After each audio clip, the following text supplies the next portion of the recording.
Okay, we're set.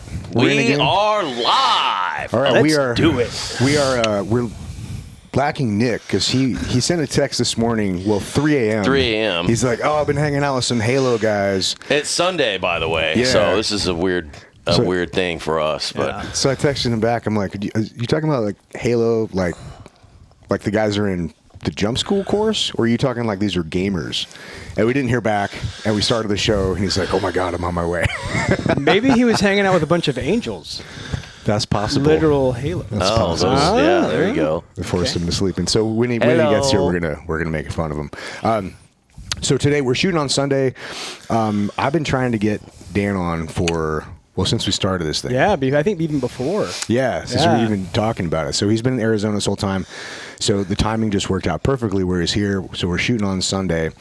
So Dan Corbett, aka Dirty. There's a lot of dirties in the teams. French. There's even a few like Dirty Dans, but you were the dirtiest of the Dirty Dans for sure. Yeah, I mean, I like that, but at the same time, I'll hear people say like, "Oh, we have a dirty. He never does his laundry." I'm like, call him like gross or unsanitary or some other name. That's fucking Pigpen. Yeah, like mine's cute and fun. That guy's just gross, right? Yeah, there's a difference. Fucking Pigpen. That was Warren Immel in the team. Oh my God, gross. dude. Just a walking man-down drill every day. So I think most of our audience probably already knows you, but for the people that don't, I'll just give a quick off the top of my head. I'm gonna fuck this up, but just that's fine. Off the top I will too. too. So you were 244, yeah, right? And then you were Team 5, yeah, and then you went to Dam Neck, and then you were on the Captain Phillips raid, bunch of other stuff that we may or may not be able to talk about. And then got out, and then you did some mercenary work, and then got rolled up in Serbia on charges of trying to assassinate the president of Serbia, and then spent 18 months in the Serbian prison, and then got yourself out. Yeah, so the charges weren't that. The charges were similar. Those were the newspaper headlines. Ah, okay. Yeah. They chose the dopest picture of you for the headline. I know. Though. I looked hard, though. Dude. It was good. In prison, I was getting love. Like, oh, look at this dude. You know, I'm like, what's up? Because you get the newspapers in jail Fucking there. prison rules. You're like, goddamn right. Yeah. Dude, I remember when that happened. We thought, we're never seeing Dirty again. Oh, yeah. We thought, I'm like, fucking dirty. God damn it, dude. Yeah, and then you got yourself out, and it's a whole other thing, and then we caught up at SHOT Show a couple years later, and like, man, it's been a wild ride. So I'm excited to dive into this, and thank you for coming on today, bro. No, man, thanks for having me. Sorry it took so long. Well, another great thing, too, which, like, we just had Beto on. Dan was in that fucking Foxtrot platoon that got disbanded as well. I think you were, too. Oh, I was. Yeah, I for sure was. No shit. Yeah, we were telling stories about you guys, the hot tub party, and kicking the guy. I think you were there. I was you there. and Mikey were there. I saw it. Yeah. I don't know if Mikey was there, but I remember seeing it. Yeah. That's why I was telling the story. And then Beto saw the clip, and he's like, "Yeah, I had to help the asshole down the fucking stairs." Dude, that guy's a fucking idiot, dude. What's up with this fucking yeah, I forget his name, but idiot. Yeah, basically. Oh God. Some realtor guy. I would like to say that he tried, but he didn't even try. He was just an asshole. Yeah. And he had plenty of chances. No, yeah. He deserved every head kick that he got. That's for fucking sure. just crawling down the stairs, bleeding everywhere. Like, fuck. Yeah, it's definitely. Call him an Uber. Blaming other people. Somebody else's fault I got head kicked. Yeah, No, it's probably your fault you got head kicked. Yeah. All right, so let's start at the beginning. Okay. Like we were chatting earlier. By the way, can you start that? Oh, sweet, thanks. So we have this new thing. We're trying to feed the Patreon thing. So we're filming on that little iPhone there in between takes. Good idea. So we'll probably outtakes. We'll probably have to heavily edit it as well. Pants optional. You might get some pants off shots. A Porky Pig party. Let's go. But we were talking before about people joining for different reasons, and then a lot of guys have troubled past, but a lot of guys don't too. And it's kind of like, anyway, that's where I want to get into the story. Yeah, and I'm really happy you brought that up because there's this big kind of movement going around with the whole thing. It's okay to not be okay, and I think that's cool. But it's also okay to be okay. Yeah, and I think a lot of people find that contentious because I think a lot of the charities and fundraisers, I get it. It kind of, you want to pull on the heartstrings and showcase the things that aren't going well and the guys who aren't doing well. But it's also okay if you're okay. Yeah. Yeah. Right? Yeah. And I think that's one thing too that, I think history kind of learned from its past mistakes. You had all the dudes come back from Vietnam, and a lot of those cats were okay, but then a lot of those cats were pretty fucked up, and the country pretty much just shit all over them. It was like, and I think, a lot of these charities and stuff kind of, they do the right thing by like, hey man, it's okay if you want to fucking cry or pour your heart out to somebody, or they kind of treat you weird if you don't have any issues. Oh, I know, like, yeah, Yeah. which is Why are fucking you- crazy. They're like, are you sure you're okay? Like, Like, okay, buddy, sure. You're like, all right, fuck. I'm crazy. You happy? You mean you like killing people? Like, I didn't say that. But just the fucking ones, calm down. just the ones doing 60 in the fast lanes. yeah. So yeah, man. So from the beginning, mom and dad, they've been together since they were 15 and 13, still together. Wow. Yeah, that's cool. awesome, super loving family. I was the kid in 6th grade with the mustache. Right, I was 5'10", 170 in 7th grade, and I just crushed at sports. But I always wanted something more. And Where'd you grow up? Northern California, just north of Lodi, south of Sacramento. Yeah. Kind of Santa farm. Rosa. Yeah, it's like really farm area. And I was running cross country one year, and someone gave me the VHS videotape. I think it's called the silent option. I forget what it's called. I remember this one too. Yeah. And it was like, Navy SEALs have a 200-to-1 kill-death ratio in Vietnam. And I was like, oh. Dun-dun. Yeah.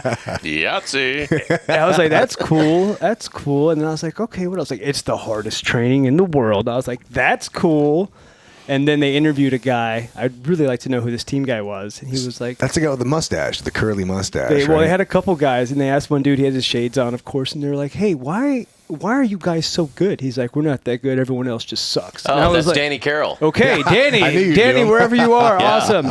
So He I was saw at that. Team 5 when I got there. I saw So that. Danny Carroll, he's got a brother in the teams too. I saw that, and I was like, fucking thank God, because I was in all these like gifted after-school programs because I was like, I needed the mental stimulation. I was pretty smart, and I couldn't hang out with those kids. They're fucking nerds. But then I was also a good athlete, and I tried to hang out with those guys, and they're all fucking idiots. Yeah. I'm like, God, is there somewhere who's like smart and athletic? SEAL and then teams. so I saw the SEALs. I'm like, this is perfect. It's fantastic. Dude, I remember seeing that. I used that line from that video all the time. People ask me, it's like, are you guys the best? I was like, well, it's not that we're so good. It's just that everyone else sucks. Yeah. And it's so true, Yeah. man. You look, because everyone, like, you look at our shit and we're like, and you see behind the scenes and everything's so fucked sometimes. Sometimes it goes well and you're like, holy shit, this is amazing. And other times you're like, can you fucking idiots, like, you got to get Velcro shoelaces because you can't tie your fucking shoes right, you know? Like, And how it's do you amazing. remember to eat food? Like, you're fucking stupid. It's crazy. So it goes both ways. But then sometimes I look at these wars, I'm like, and then you look at the other stuff, you're like, man, the only reason we win wars is because everyone else is so much worse than we are. Oh, It's yeah. crazy. Yeah. Well, it's just, we make it work too, you know? Like, I don't know if you ever read any of those Dick Marcinko books, like the fiction ones. Oh, I read all of them. So after Rogue Warrior, he started writing these, it was like, there was like Green Team and like blue. So they were all color, it wasn't like blue team, green team, silver, gold, but it was like weirder, yeah. But dude, I just remember reading these books, and I'm like, dude, this guy would have been the most fucked up team guy, because every time he goes and does, like, he's climbing up a fucking a GoPlat in like the northern fucking Atlantic, North Atlantic fucking sea states, like 30 feet, and he's, climbs over the rail and he slips and crashes his fucking nose, and he's like, broke my Slavic nose, and puts his night vision on if fucking shit doesn't work, and it's like he writes to fucking what's the fucking lowest common denominator. anything that can go Murphy's wrong. Law. Murphy's Law. Murphy's always in his Murphy's books. Law in his books, dude. And it's fucking hilarious. But I was like, man, this dude would got shit canned, but just for like everything that could fucking happen to this guy, Just like, bad news gets in all the there, time. oh great, I lost my fucking sniper bag. It's like gone. You're like, I walk around with a pistol. Everybody else has a rifle. You're like, I have nightmares about that shit, dude. But that's kind of the thing. I mean, our shit just, we make it work. Yeah. Because inevitably shit's gonna fucking happen, and I'm not trying to shit all over any other fucking unit, because there are some very good units out there that I'm sure they make the shit work too. But it is kind of fucking funny. Like, oh my god, you were a Navy SEAL, and you're like, lighten up, Francis. Yeah. I tell people a lot too. It's cool because it does open doors, right? Yeah. But at the same time, as soon as you walk through that door, you're automatically painted into a corner, and you have to fight your way out of that corner. True. Right? Like, oh, you're a Navy SEAL? Is that the 3G72 Alpha camo? I don't know, and nerd. what's the muzzle velocity? This? I'm like, bro, that was my job, dude. Yeah. Like, there's so much more You're to like that. Cole Trickle. You drive the car. I don't know how to fix it. Yeah, exactly. So Yeah. they really, it's cool. Like I said, opens doors, but you get put into a corner, and then if you care enough, you got to kind of fight your way out of that corner. Well, especially you, because you've always been kind of a outlier. Well, we'll get it out in the team stuff, but let's continue on. I saw the video, went to the recruiting station, and I was Like in high school still? Yeah. Nice. I said, what do I got to do? And they're like, oh, you should be a gunner's mate because guns. I'm like, cool. How long is that? They're like 6 months. I'm like, Nope. Nope. So did that, couple trips, finally came to something. I had to pick a certain rate, which is parachute rigger, because it was the 4 weeks, the shortest And you're amount still of time. 17 in high school at the time, right? 17. I picked it. He goes, okay, now I need your parents' signature. And I was going to go play football at whatever team I wanted. That was the path. And I begged mom and dad to co-sign with me for DEP, the delayed entry program. Your dad's an Army guy, though, isn't he? Yeah, he was HVAC, so heating, ventilation, air conditioning. So I convinced him, but my dad said, okay, you're going to do football this last year still. But I did it half-heartedly because it was just to get their signature. Yeah, so I DEP'd in at 17, and part of that was an insurance policy against myself because I didn't want to get sucked into like, senior trip, Cabo, let's take a year off. I was like, nope, once I graduate, I'm going to have 7 days, and then boop, off to boot camp. Yeah, that's smart, man. That's very smart. I wish I had done that shit, because my senior year, I was like, yeah, this is what I want to fucking do. And of course, you have all the Navy SEAL, get the fuck out of here. And then, of course, dating some fucking chicks like, well, why don't you try college? And I'm like, fuck.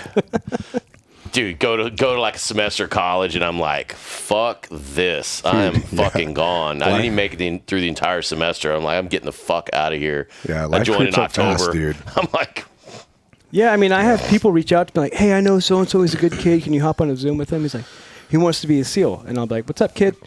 Yeah, I'm at my second year working on this, and I really want to do it. I'm like, go to the recruiting station right now.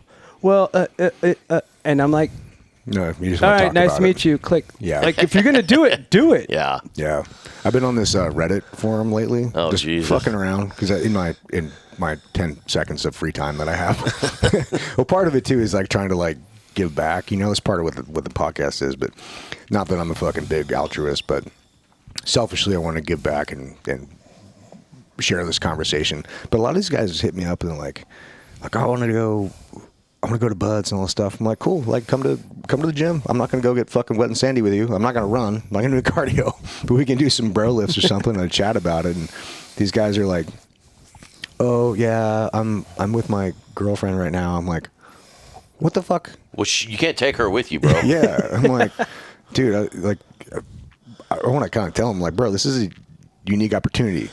I didn't get this opportunity to go. Yeah. We didn't get this opportunity to go hang out with the fucking team guy and learn from the shit. And like, I think people take that for granted now because they have access to so many people, like via social media. They can see it. Obviously, they're not going to reach out and like go talk to those people, and they're all going to respond. But they think that isn't a big deal. I think the other part of it too is that people like to talk about it. They like to talk about their goals. Yeah.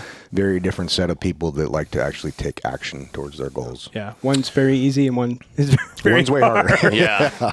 Well, they got the I know Trump was teetering on signing Veterans Day is coming up here in November. He was gonna do one. It's almost Veterans Day for the guys who were going to join.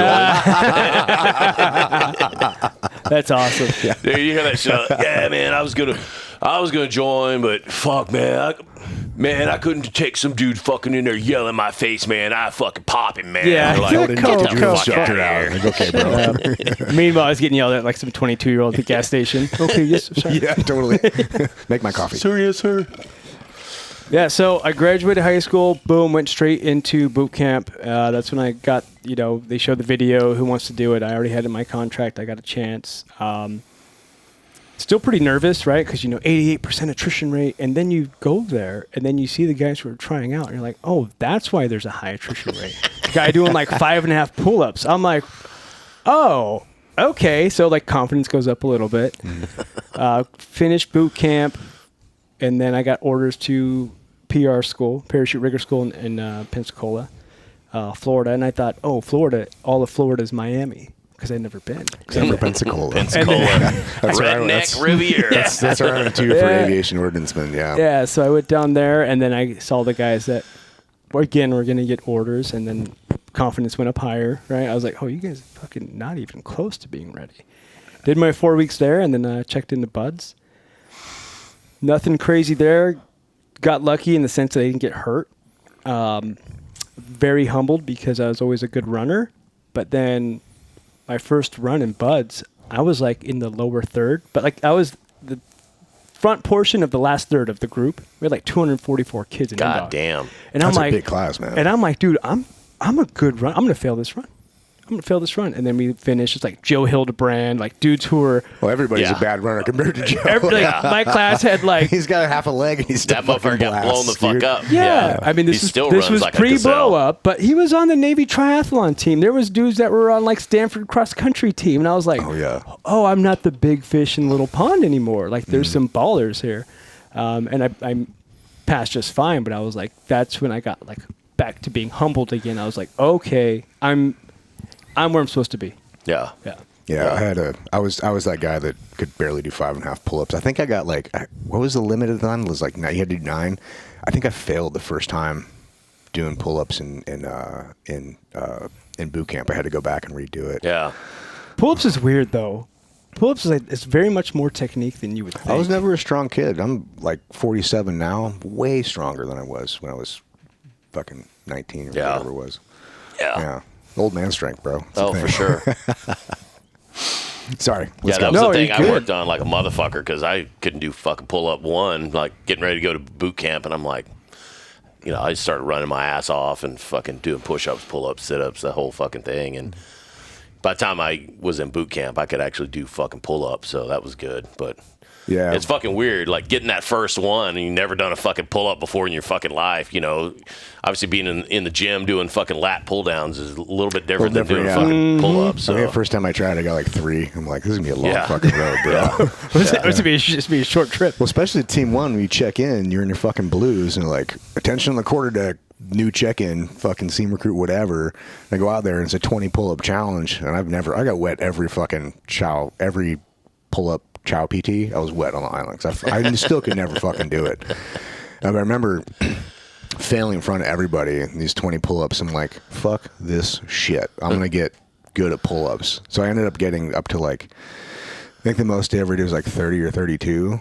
And I could still do 20, but I was like, I'm never going to look like a fucking bitch again. Yeah. Dude. The only chit I got in first phase was pull-ups, and that set me on the course where I always want to be able to do 20. Well, I discovered steroids at Team 1, and that helped quite a bit. Went from 185 to 235. It worked out. They made them at Team 1? Wow. Part of your check-in package. Might as well have, dude. Yeah. Dude, I remember the craziest fucking time at Team 5, Friday PT, and our CO was Wild Bill Cheatham Reed. Changed his name to Reed for some reason. His name was Bill Cheatham. First CO I went to Captain's Mass with. Comes out, it's a Friday PT sesh, and he goes, anybody can fucking do more pull-ups than me. We'll secure PT, and you guys have the rest of the fucking day off. Shit, all right. And Jeff Bukowski, I don't know if you know Jeff or not, dude. He's a fucking stud. He's a firefighter now, but Chief Bukowski, he gets up there, dude. He's like, okay. So the CO mounts a bar. I don't know how many he knocks out, 20 plus, and he was an old man. He was a Vietnam vet, and he was in great shape, dude. He fucking knocks out 25 or some shit, and then Bukowski gets up there, knocks out 50.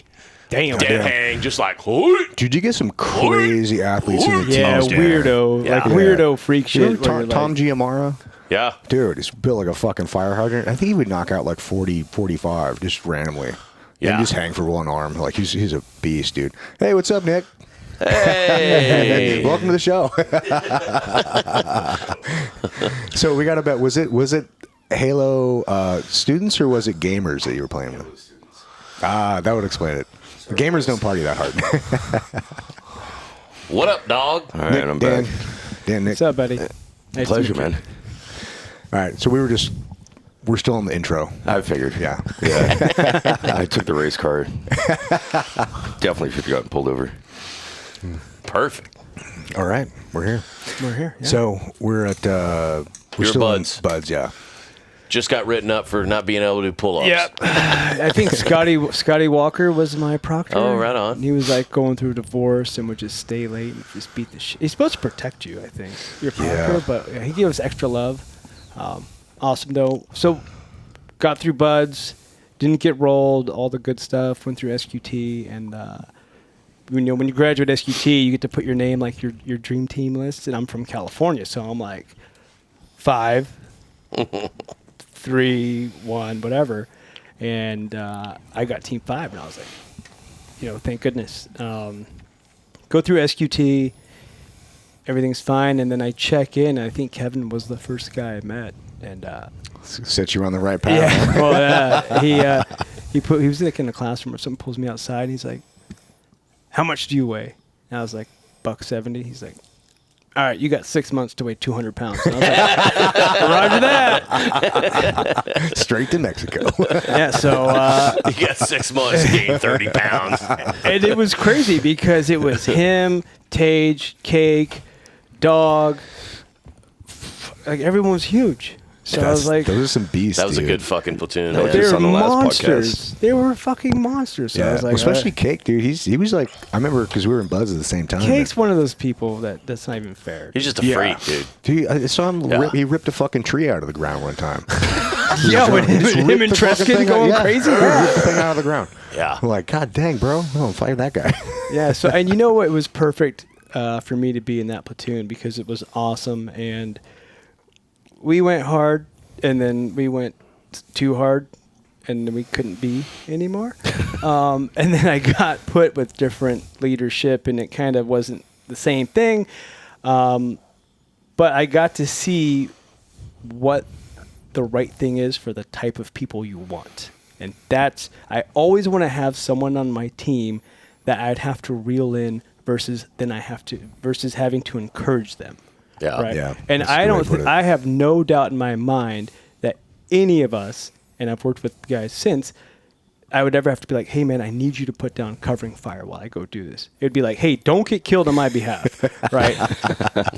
It would have to like, "Hey, reel them in." But I like having those guys, but you got to see where the limit is, right? Yeah. As far as like all the shit I was really never interested in, like all the leadership and headship and the politics and reporting and all this stuff. It's a lot. Yeah. Yeah. So yeah, I was really blessed to actually be in that platoon because we were slated to go to the Philippines. It got disbanded and restructured, and then we did a mini workup and went straight to Iraq. So it worked out. That's cool. That was Yeah. your first platoon? Yeah. Oh, right on. Yeah. Yeah. That First into your second, sort of, because Yeah, you wound up doing 2 fucking workups. Yeah. was that 2002? 4, Yeah. 04, 05. Yeah, Yeah. yeah. Yeah. Yeah, because the deployment was summer of 05. Oh, okay. Straight into it. And it was cool because you would have some like bitter ass old SQT instructors that were like, "You motherfuckers have no idea." And I was like, "What do you mean?" He's like, "I've been West Coast, East Coast, West Coast chasing this shit. Chasing the fucking wars. Chasing and the you're dragon, about, dude." And I'm Yeah. like 18. He's like, "You're going to check into your team and you go straight to the show." Well, that was me, dude. I checked into third phase instructor in 2004 after doing 3 platoons, like 2 after 9/11. And I didn't get to do shit, man. It was very fucking disappointing. It's one of the reasons I got out. I was fucking pissed about it. But Yeah. yeah, it was just, timing's a...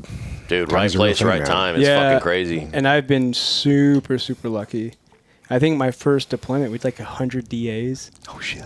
I mean, it was a lot of them were empty houses, but we still were like doing the Blowing thing we doors off we hinges did and- it. I was still damaging my eardrums. It was great. Checked out. That was before Peltors, too. Yeah, dude, I had an Invisio in one ear and open the other. It was stupid, but no, it was good. It was good to go and do some shit, and we got to do some cool shit. And then when I came back from that deployment, Big Head was like, "I'm gonna screen for this thing, SEAL Team 6." I'm like, "What?"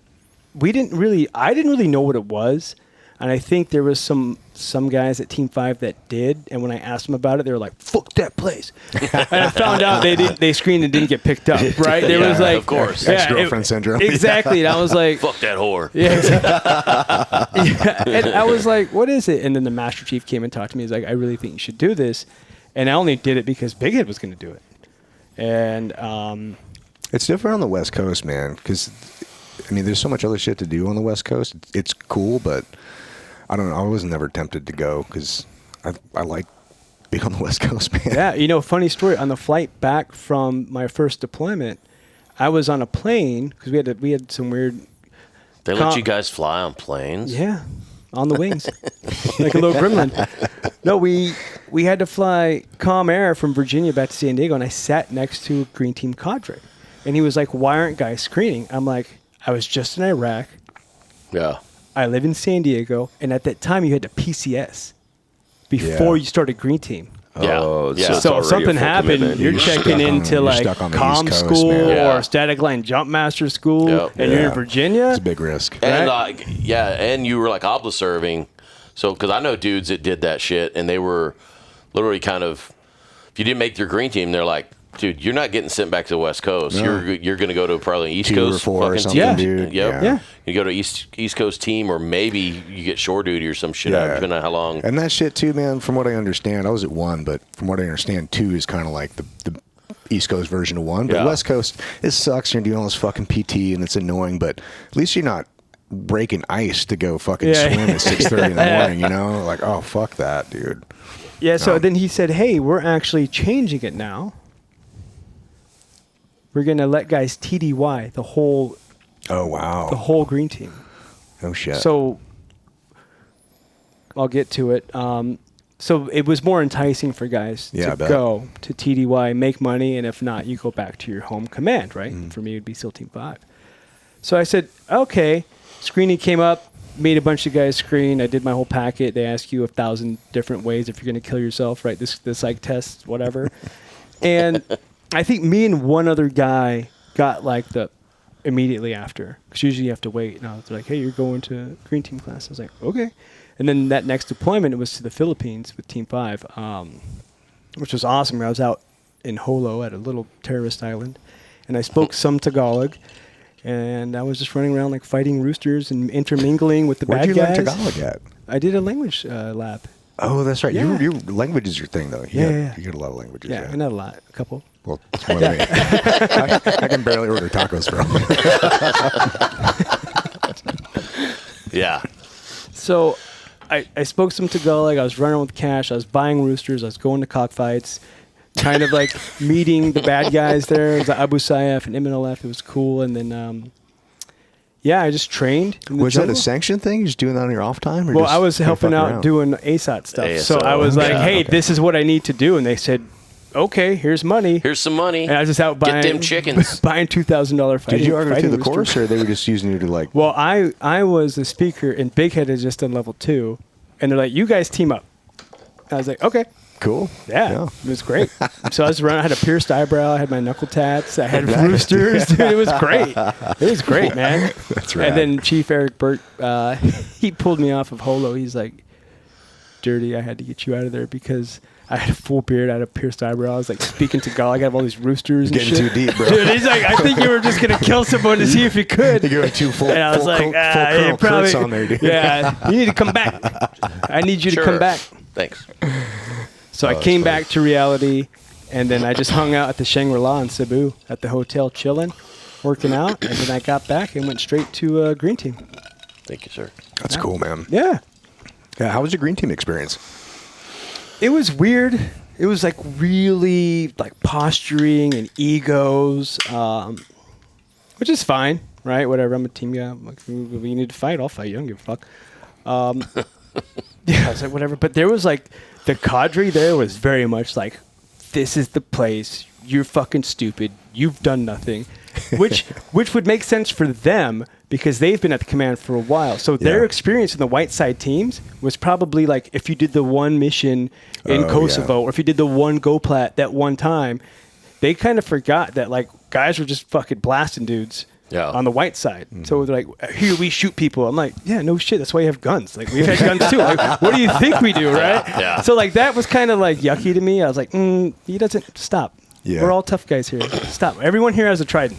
Calm down. Well, I think that's another reason too. They were always like, how come dudes aren't screening? Like, they treat you like oh, shit. Gee, too. I don't know, man. I don't want to go through fucking buds again. Yeah. Oh, you got vanilla teams. They're like, bro, like we're doing cool shit. Fuck off. Just did like 5 tours in Iraq, like literally hundreds of fucking ops. Yeah. I get it. We're not doing the coolest of the cool. We're not free falling in and shit like that. But dude, we're still doing some fun fucking shit. And I'm going to jump to this because it's relevant. When I was at SQT as an instructor after everything, I heard other instructors that were at the command when I was there telling the students, it's all about 6. It's all about DevGroup. Get there as fast as you can. And I was like, whoa. Some of my best times were at Team 5. And I don't know if I would have appreciated it as much if I had someone telling me, you have to get here. That's the only place to be. Yeah. Right? I'm like, don't. Yeah. And it's not everyone's going to make it. Yeah, and that's the same thing, man. I think a lot of people only understand things as it limits their own experience. And so they overlay that experience on everyone else. And I've been guilty of this myself where it's like, I view the world this way, so everybody should view the world this way. And it's just, it's funny too. I remember I was 26 when I came over to be an instructor, and you think you think you're a grown ass man and everything. It's like, oh, I've been a team guy for whatever 6-7 years at that point, and I'm an instructor, did a couple platoons. I'm like, now looking back at 26-year-old me, 21 years ago, I'm Idiot. like, fuck, I was so stupid. I beat the shit out of that kid. I didn't know fucking anything. Sorry about the training creep, kid. Totally, dude. Sorry I ruined your life. So what's the largest like attrition rate, or like the largest reason why people like get dropped out of green team? Green team is if you make a Monday mistake on Monday, okay. If you make a Monday mistake on Tuesday, you're gone. Yeah. It's very simple. And the way it starts, I'm not trying to go into trade secrets, but they show you everything you're supposed to do. Right? And that's why when I see these guys getting ready and they're doing all this John Wick and they're rappelling through the windows and doing house runs, I'm like, what are you doing? You won't be doing any of that shit. You're going to be 2-man, pistol, dry, with 5 instructors in the rafters and 2 on the floor. And you're going to be walking. So stop with this shit. Yeah. And like, who are you? I'm like, I did this. I'm dirty. Trust me. They're like, oh, you went through green team? I'm like, yes. I'm not just making this up. Like, what the fuck? Jesus. And I did well. I did great. So yeah, it's just like with like buddy night dive gear exchange. It's all like procedural, and that's it. They just stack it. And when you get in deep into CQC or room clearing or CQB or whatever you want to call it, it's like, here's the rules that are God's words. And you're like, fuck. And then the next day, like, don't do that anymore. Yeah. Right? Because it's very gray, but when it's not gray, it's not. Yeah. Right? It's very hard to explain all of that. Yeah. And for a student, like, but you said this, like, that was yesterday, bye. And it was pretty wild because I think we were one week or like a week and a half at Shaw's, and we'd always meet in the morning, right under a little overhang in front of that kill house, and they'd come out and I was like, this names, this guy, and like just like half the class. Like, meet in the dead animal house. Rest of you, hit the range, come back for lunch. Fucking rooms cleared. No shit. Dude's gone. Wow. So what I did, I took my Sharpie and went into the fridge and I just one-lined all the guys' orange juice and eggs and shit. And I was like, dirty. I didn't want to go to waste. Yeah, that's smart. Yeah. Smart. And there was a little bit of contention with me and the instructors at Shaw's because I didn't know what DevGroup really was. A lot of East Coast guys did, right? Because they're around it, they see it. And guys would be like, by the big tree, like, okay, I got to go. And then I have to this. And I'm just like, chasing butterflies or whatever. And then, I'm a read and react. Open the door, boom, shoot target, no shoot. Okay, non-cross-panable. Okay, cross-pan, but do my thing. I would just read and react, and they would see me not getting myself hyped up as like I didn't care. Mm-hmm. And it's like, that's not me not caring. It's if I do all this shit beforehand, I'm going to mess it up inside. Just let me read and react. Yeah. And isn't that what you want from a student? Yeah, exactly. Yeah. Well, I think a lot of it too is ego, because I know being an instructor, you've been an instructor, it's like you have your own way, but then you see other people in the same scenario and they react very differently to being an instructor, and a lot of it has to do with it. Oftentimes is the first position of power and authority they've been in. I know it was for me, and it was, it's one of those things where people handle it differently, and a lot of times they'll get a little out of control with it at first and be like, respect my authority, and then there's a lot of ego that goes into it, man. It's really hard to be a good instructor because you really have to leave that at the door. Yeah. You really do. Yeah. So it's amazing too how much you learn by being like I fought that shit for forever, because when I first got to Team 5, it was like, oh, if you go to Budge, you're a fucking fag. Like, you want to be an instructor? No, just do platoons. Do platoons. And so, dude, I literally just fought to stay at Team 5 and just did 6 back-to-back platoons in like 10 years. And then finally, the straw broke the camel's back, and like, motherfucker, you've been here long enough. Time for you to go to Yuma. And I was like, oh God, yeah, I remember fucking that. damn it. So, but yeah, and then, it's kind of eye-opening when you become an instructor for the first time, and you actually gain so much more knowledge watching everybody else fuck up or do right. But it is fucking crazy. Yeah, they say you don't really know something until you teach it. And I found that to be true, man. Very true. Like, you know how to do it, but it's a totally different level when you have to dissect how you do something to explain to somebody else. Like, oftentimes I didn't realize what I was doing because I just did it. Yeah. But when I have to explain it to somebody, it's like, oh, this is actually what I'm doing, and then you get better at it through that process. Yeah. Yeah, it's especially a wild with ride. like room clearing and stuff, like target placement, room setup, putting it a little bit more than 10% of middle of the room just to see if that foreman is going to present, like putting things for teaching lessons. Yeah, right? Setting it up. Yeah. So the old trick fuck. So green team was cool. I think we lost about half the guys, and they do a draft. And I remember I found out afterwards that the Master Chief of Red at the time, Jimmy Lindell, I ended up going to Red Squadron because, there's like paperwork and names go around and people whisper and who's this guy and what's his deal? And they were like, who's this Corbett guy? Like, he's 23, so I was super fucking young. And he's got an attitude. And Jimmy's like, what do you mean he has an attitude? Like, we don't think he takes it serious, and he's kind of cocky. And he's like, okay, how is he performing? And they have a little sheet, and they're like, he's performing really good. And he's like, what? There's a guy who's really good, who's a little bit cocky, and he's 23. Like, give him to me. I'll take a red team. Let's go. Arrogance and confidence is a very fine line. Exactly. Yeah, because I prove mine every day. Yeah. Right? But you still backed it up. Yeah. Yeah. And he was like, that's fantastic. Please come. Yeah. That's cool. It's good to hear guys like that, man, where they actually ask a question and they don't just go off like, oh, this guy said this, so I'm just going to believe it and fuck that. Right. They're like, well, why do you think this? Yeah, and we know it more than anybody. So many of us, there's blood in the water.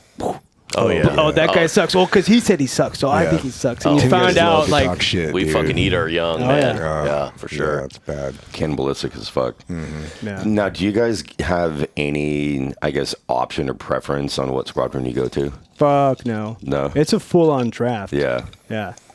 I think, they do the whole thing. They want to see if you're going to fit in, like, personality-wise, but also if they're losing a jump master dude, like a sky god who's going to the Pentagon or whatever, and this guy was like a prior leapfrog, they're probably going to look at him. Yeah, yeah. It's like a NFL football team. Yeah. Like, we're losing a quarterback. This guy's... You guys just got done with the combine. Now what? Exactly. That's exactly what it's like. Yeah. And they trade for different positions. Yeah, it's a whole thing. So are they all, because from a branding perspective, because obviously I was never there, but I know being on the West Coast is a massive difference between like 1 and 5. I think 3 is kind of in the middle, but they've all got very individual personality types, but also like the way that the team is ran, the schedule, the whole thing. Mm-hmm. But I only know the teams from the logos, and they're all fucking dope, dude. Like badass logos and shit. Is there a difference between the teams other than like the culture or like topical stuff?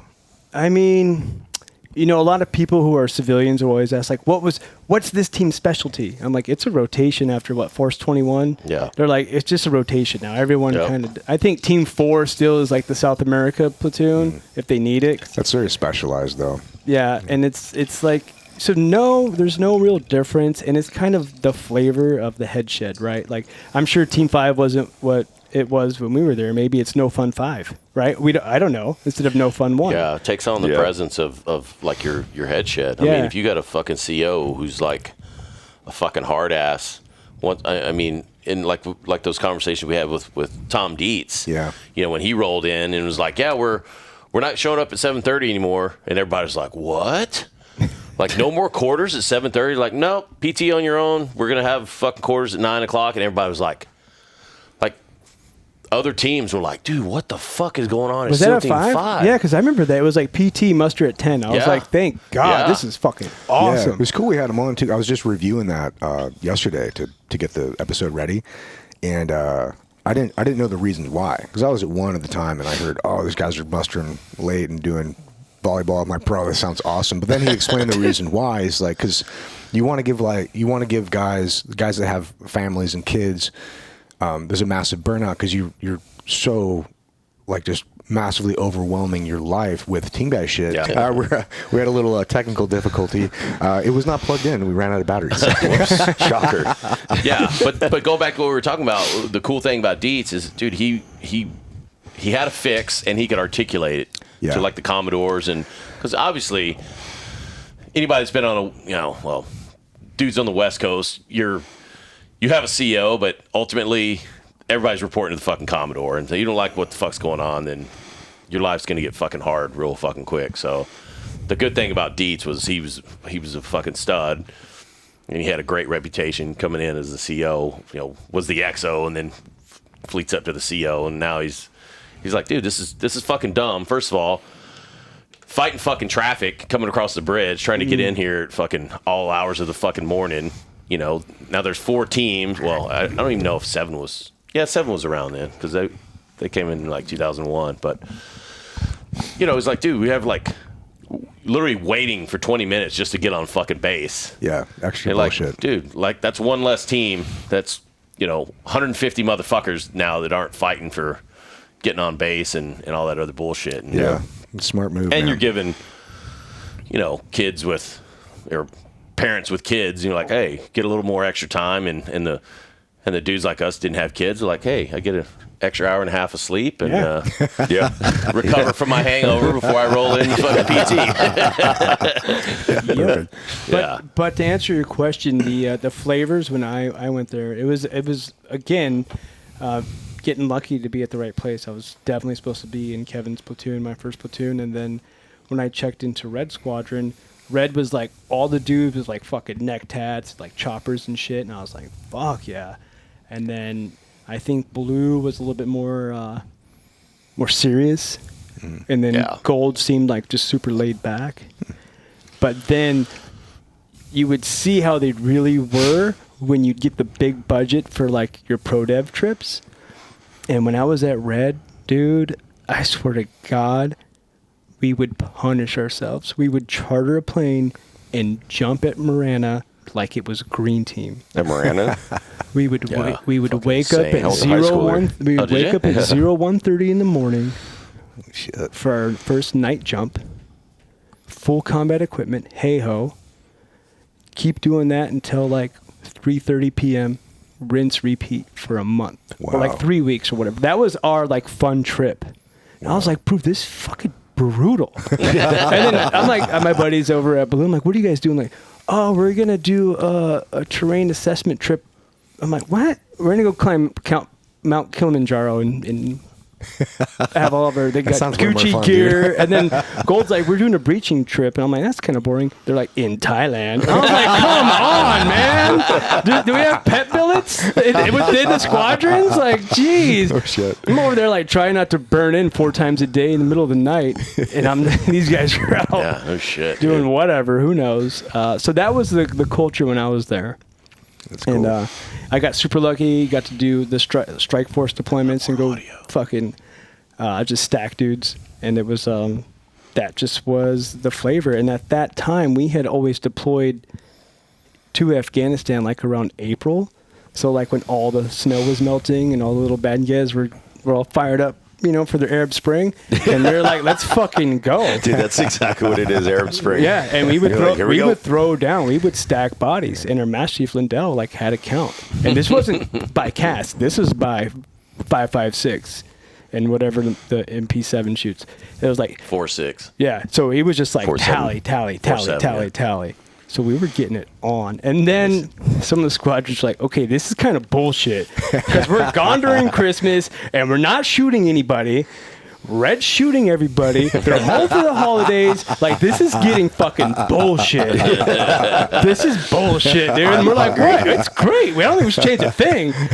And then I think after the birth of the new squadron, it kind of shifted it to almost like a 3-body problem. It's never the same. There's like, it just shifts over and people get a little bit of everything. What was the new squadron? Silver. Oh, okay. Yeah. So yeah, that was good. I got to Captain Phillips and then another different one and then Strike Force again. And then going back to what you had mentioned in the very beginning about being an outlier, I kind of got to a crossroads with my team leader. It was like, you're not one of us. You could be more like us. And I would say, yes, I didn't take it as serious a lot of guys did. I was all about going to work, being SEAL Team 6 guy, and then leaving and not being SEAL Team 6 guy. Well, and you would go to like wine bars and shit. The other guys are going to like, you know, I don't say honky tonks, but like typical bars. yeah, I They mean, go to I wine was, bars. I CP was, shuckers yeah, and I was fucking- trying to go to places where there weren't team guys, and I found one, but it was very dangerous. It was the Rainbow Cactus. So that was like, Is that a gay bar? It's a gay bar. There's no team guys in there, and it worked out well That for you me. know of. What if Yeah, I'm like, you bumped into that one guy? yeah, exactly. So yeah, I was like, Phooey. and I talked to a couple of my buddies into it. And they're like, bro, and they went like, bro, this is crazy. They get free drinks. It's amazing. Well, Everybody like- likes me. No, but like all the bachelorette parties would go there. Yeah. Yeah. And then you dude. can mop the floor, Bro, as a straight you guy. call me a fucking janitor, bro. It was crazy. It was crazy. But then, like, you know, one guy started touching my buddy's hair, and he didn't like that, and then we can't go back there anymore. So he yeah. ruined that. But it was kind of like, hey, you're not staying late at work. You don't care. I'm like, dude, I'm not going to stay in my cage till midnight and organize my zip ties and my rubber bands because I hate my bitch wife. I'm not married. I don't hate my home life. I'm going to go home. Yeah, And it was right. like, you don't care, blah, blah, blah. And, you know, I could have stayed. And I talked about this with Mike Ritlin on Mike Drop. What's up, Mike? He was like, but, you know, Lindell said you were like the best operator ever. Why did you leave and this? And I said, look, I could have stayed. I could have fought to stay. But for that to even be an issue, like you're not wearing the Carhartts and you wear your hat sideways and you're out dancing in the bar, I'm like, who fucking cares? And That is kind of fucked. yeah, and I was like, okay, I can stop being who I am as a person and be a SEAL Team 6 operator, and then I'll end up having some sort of arrested development throughout my life because I'm just this, and I've like sold my soul to be here. Or I can say, you know what, I will go to the West Coast and be an instructor. Wait, what year was that? I think 11? Were you there when Chris Fettis, Biss, and like Marcus Capone were there? Chris was an augment on my first deployment there. So he was a J-Tech rolling out with me while he was still on the white side. Okay. Yeah. Yeah, me and Chris are good boys, dude, and I'm super proud of what he's doing right now. Yeah. He's kicking ass. Yeah, and Boner was at Blue. And who was the other guy you said? Bissonette. Biss, I was at Red with Biss. Yeah. Yeah. Yeah, well, that time, I mean, I don't know if the teams are different now, but the culture is different. 2011, there wasn't a whole lot of room for discrepancies. You know what I mean? Like it was kind of, you were kind of expected to fit one mold or the other. Which is so crazy because we were started by Kennedy as a guerrilla warfare thing, and now you're asking us to be garrison. Yeah. That's not very guerrilla warfare-esque, right? But I get it. I could have played the game. I could have stayed. I could have not went out as much, whatever. I chose to stay me because I didn't let being a SEAL identify who I was. It was my job. Yeah, a lot of guys struggle with that. When they And get out, man. maybe that's what it takes to stay there longer. You know what I mean? Who knows? And I was like, I'm not going to give myself and lose myself as a person because it's what you're asking of me doesn't affect my work. Mm-hmm. You just don't like it. Well, that probably helped your transition a lot too, right? Because like those guys, when they get out, they're fucked. Guess what? You're not damn neck anymore. And that's a hard pill to swallow when you were the motherfucking shit for as long as you were. Yep. And now it doesn't matter if you were vanilla. It doesn't matter if you were a fucking cook. But like no one cares now. No. So, can you open an Excel spreadsheet? Like no. Like fuck off. Yeah. You know what I mean? Yeah, but I get the fuck out of here. So can we talk about bitch? Say something. Can we talk about the what's it, Captain Phillips? Yeah, for a little bit. Yeah. So I'll tell you, because I'm not under. Saw the movie, right? Yeah, happened just like that to the T. So I'm four dudes. I'm not under any NDAs, so I could just I'll tell you a story that I was told by somebody, and you don't have to say anything. Okay. But I just think it's a funny story because I never saw the movie because I typically don't watch. You didn't see the movie? No, I don't watch Team Guy movies, dude. I didn't either. Except for Navy SEALs with Charlie Sheen. Hey, what about Active Valor? We all know those guys. Oh, Active Valor. I watched 3 minutes of that That's and fucking turned it off. I didn't stand that SEALs shit. aren't actors. Until they are. I never even got to that. As soon as like they shot the guy and the guy came out of the water and held him down. Turn it off. I'm just trying to figure out how they got that past like the Navy and OPSEC and everything because like they're using Dave Hansen's real name. They're using AJ James's real name. I don't know. Dude, that was the fucked up shit where Warcom was forcing this shit down people's throats and like, yeah, it's for recruiting purposes. Mm-hmm. It's for recruiting purposes. And then because I did the yacht scene with the helos landing on or fast drove onto the yacht, and like we went to Key West to do that shit. We were told it was going to be a recruiting video. Like a Navy recruiting video, yeah, not a movie. So we're all fucking, so we're all balaclavaed up. I'm like, fuck this. I don't want my face on anything. Fucking sleeves down, glove, no identifying marks and shit. And then we shoot the whole fucking thing, and literally like 2 months later, they're like, yeah, they're making it into a feature film. We're like, what? I'm like, bullshit. And sure enough, they're like, yeah, they're pulling these guys, that, the guys that, I don't know, Dave's a good-looking fucking guy. They picked the guys that they wanted to represent. They needed the token black guy, too. Oh, of AJ course. in there. Yeah. And so, but the fucked up thing with that is they forced dudes to do that shit. Nobody wound up getting paid for any of that shit. Yeah. With the exception of, there was one dude who wound up getting like a producer credit. Oh. I know him. Duncan.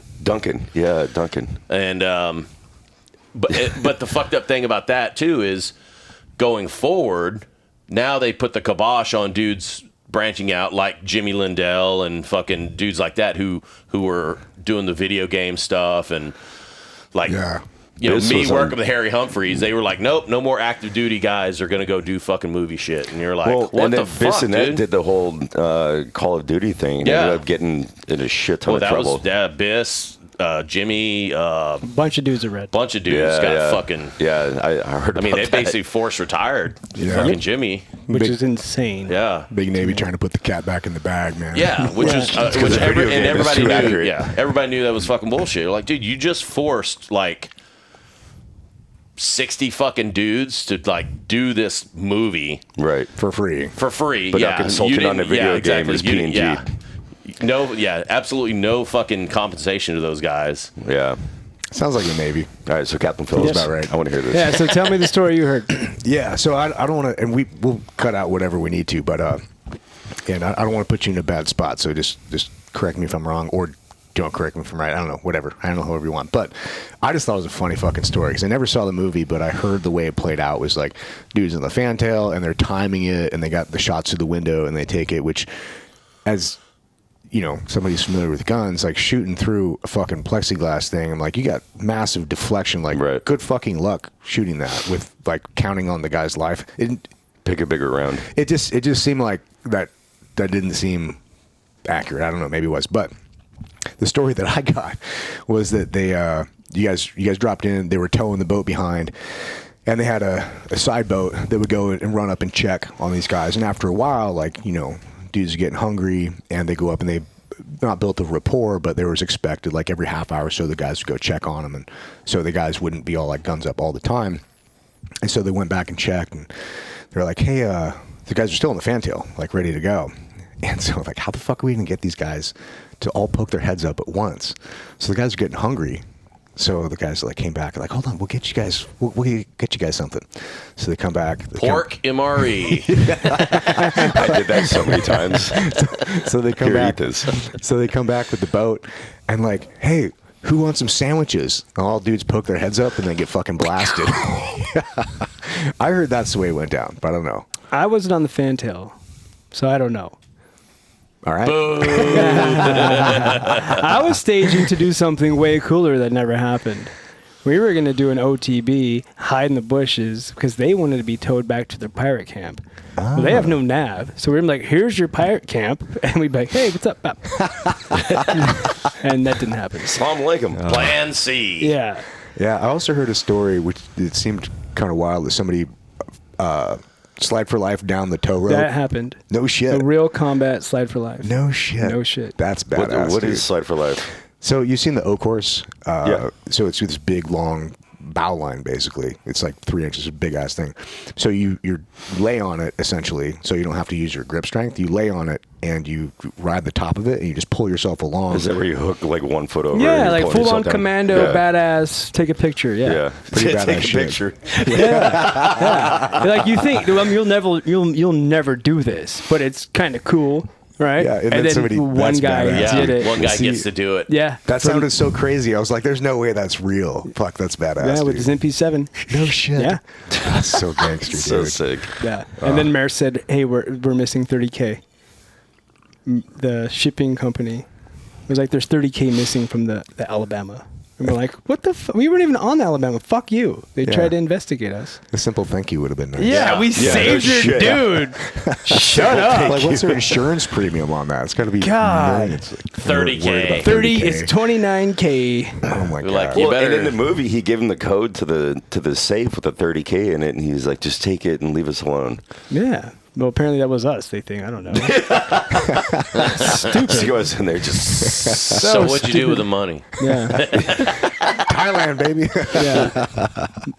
Oh shit. So stupid. So yeah, I mean, the craziest thing about that was I was the loadmaster as an E5, No shit. and I'm sitting there with my little fucking binder, I'm like, okay, yes, and all the boat guys like, yeah, all the boats are way overweight. I'm like, okay, that's overweight. And then the flight crew guy's like, the airplane's overweight. I'm like, that's overweight. Let's put some more wings on this. And I'm plane, like yeah. doing the fucking like personnel list, and then like 4 dudes walk up. I'm like, "What's your names?" I'm not even looking up, and they're like, "I'm the fucking CEO of DevGroup. Get the fuck out of my way." And I look at his name tag, and like it's not there. I'm like, "Well," and he's just like, all right.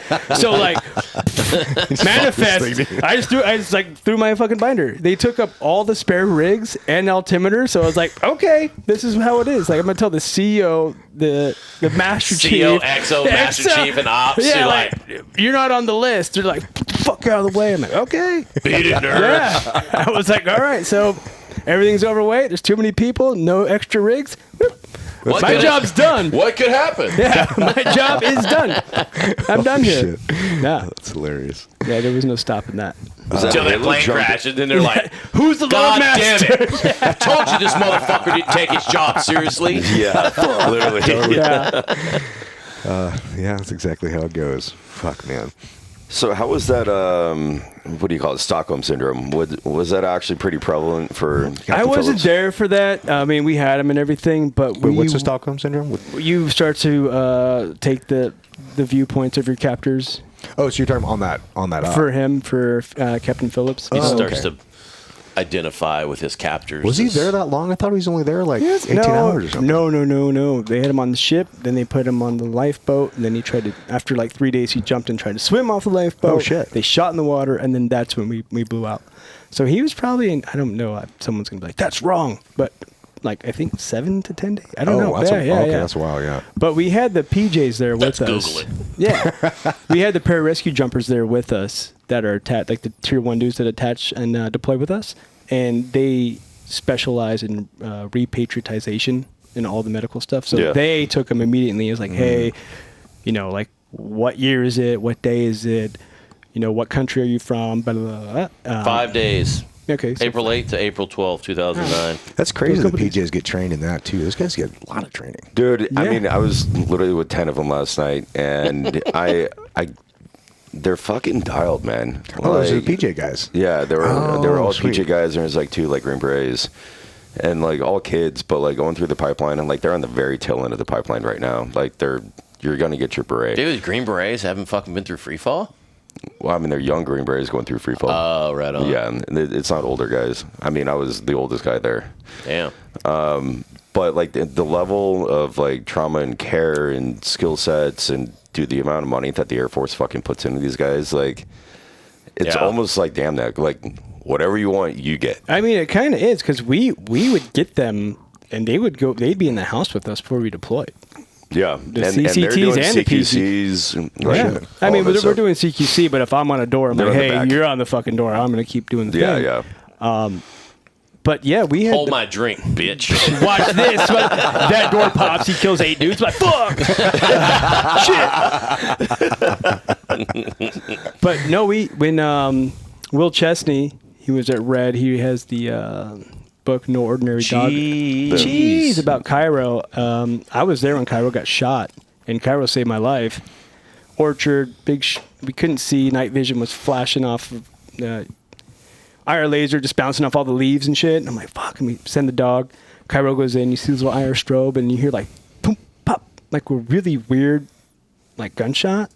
So it's like kind of swampy or whatever. And then you see like the strobe start moving all weird, and then Cheese just starts recalling the dog, and then a guy pops up, probably like from me to that door.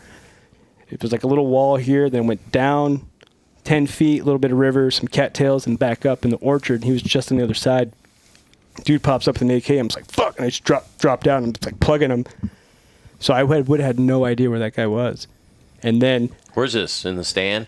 Yeah, in the stand of the shit. And then, crazy enough, all these super high cattails, a dude stands up like 3 feet from me, just on the other side of this little wall, and then another dude comes and runs behind me, one of my guys. He's like, doo, doo, doo, doo. I'm like, fuck, that was close. Dude. But that was my kill, motherfucker. So Cairo comes back, and the PJs are already just like, put dust off, boom, right there, grab the dog, saved him. So wow, Cairo saved my life. Cairo saved my life, and the PJs saved Cairo's life. That's so sick. Yeah, it was like, that's fuck, awesome. dude. Those guys are dope, man. How many times did he get shot? I think it one through the leg, and Will, correct me if I'm wrong, one through the leg, and I think he had a through and through in his chest or something. Damn. Wow. Yeah. 2, and he ran out of the orchard and came back. I'm like, fuck. Dude. Can't kill me, bitch. Yeah, Dogs hard as exactly. nails. Yeah. With tough-ass dogs, man. Yeah, PJs are awesome. Our CCTs were awesome. I don't know if we just got lucky or if that's how they all are. I'm going to assume they're all like that because... Yeah, they hold a pretty high 24th. standard. Yeah, the guys that we've had were really, really solid dudes. Yeah, good guys. All right. Where are we at with that? What do you want to talk about now? What you want?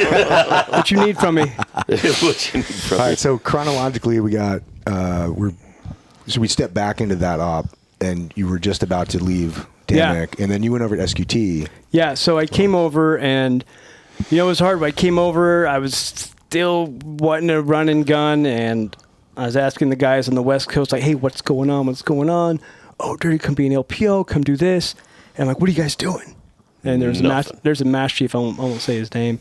He's like, we're doing VSO ops. It's the most gunfights I've ever been in my life, and it's fucking cool. I'm like, what is it? I don't know what VSO is. Like, I don't even know the acronym, right?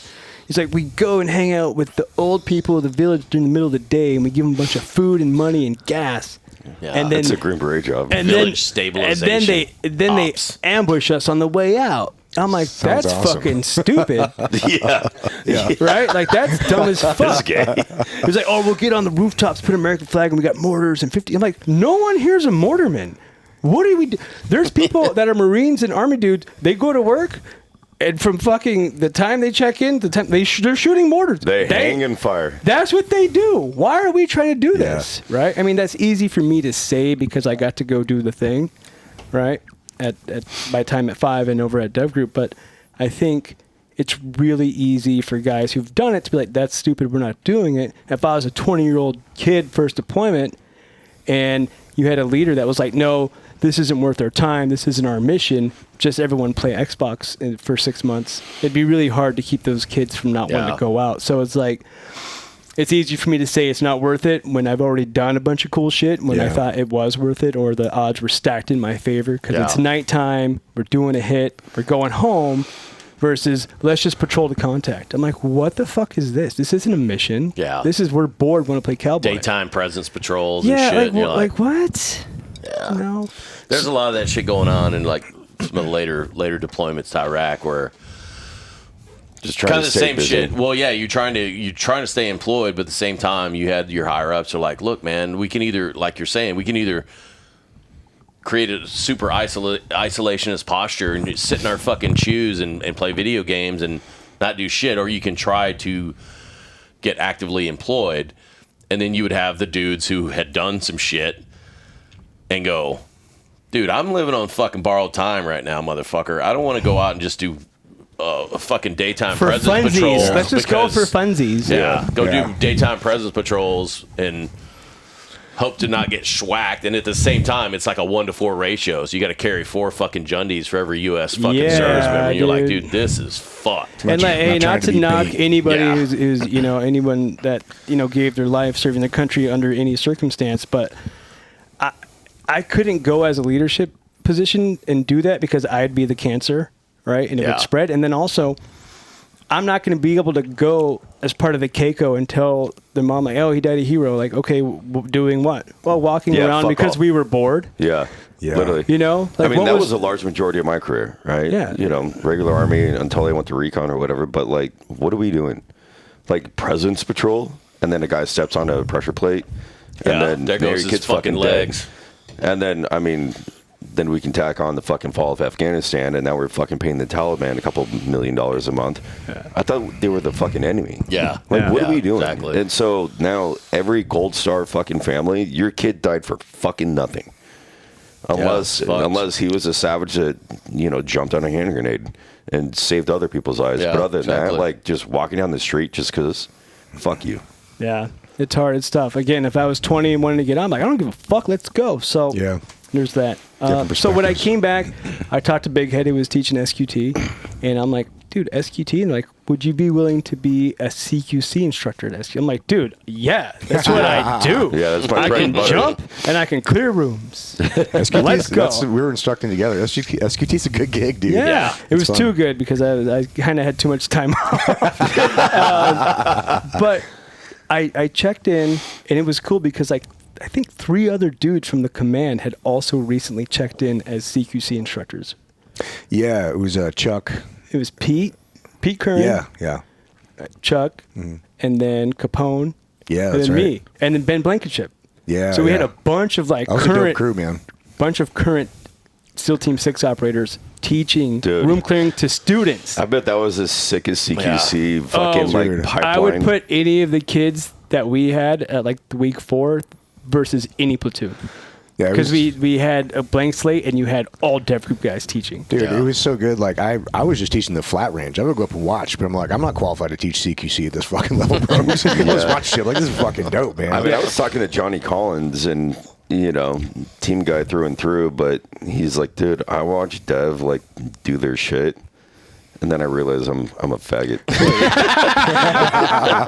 He's Magic, like, dude. I thought I was good, but I wasn't. That goes both ways, though. Check this out. So I check in, I go be an instructor, I go through the instructor course, and I show up first day, and there's like 70 kids in the rafters, and the cadre that's been there before, and they're like, Instructor Corbett, why don't you go ahead and demo the first room?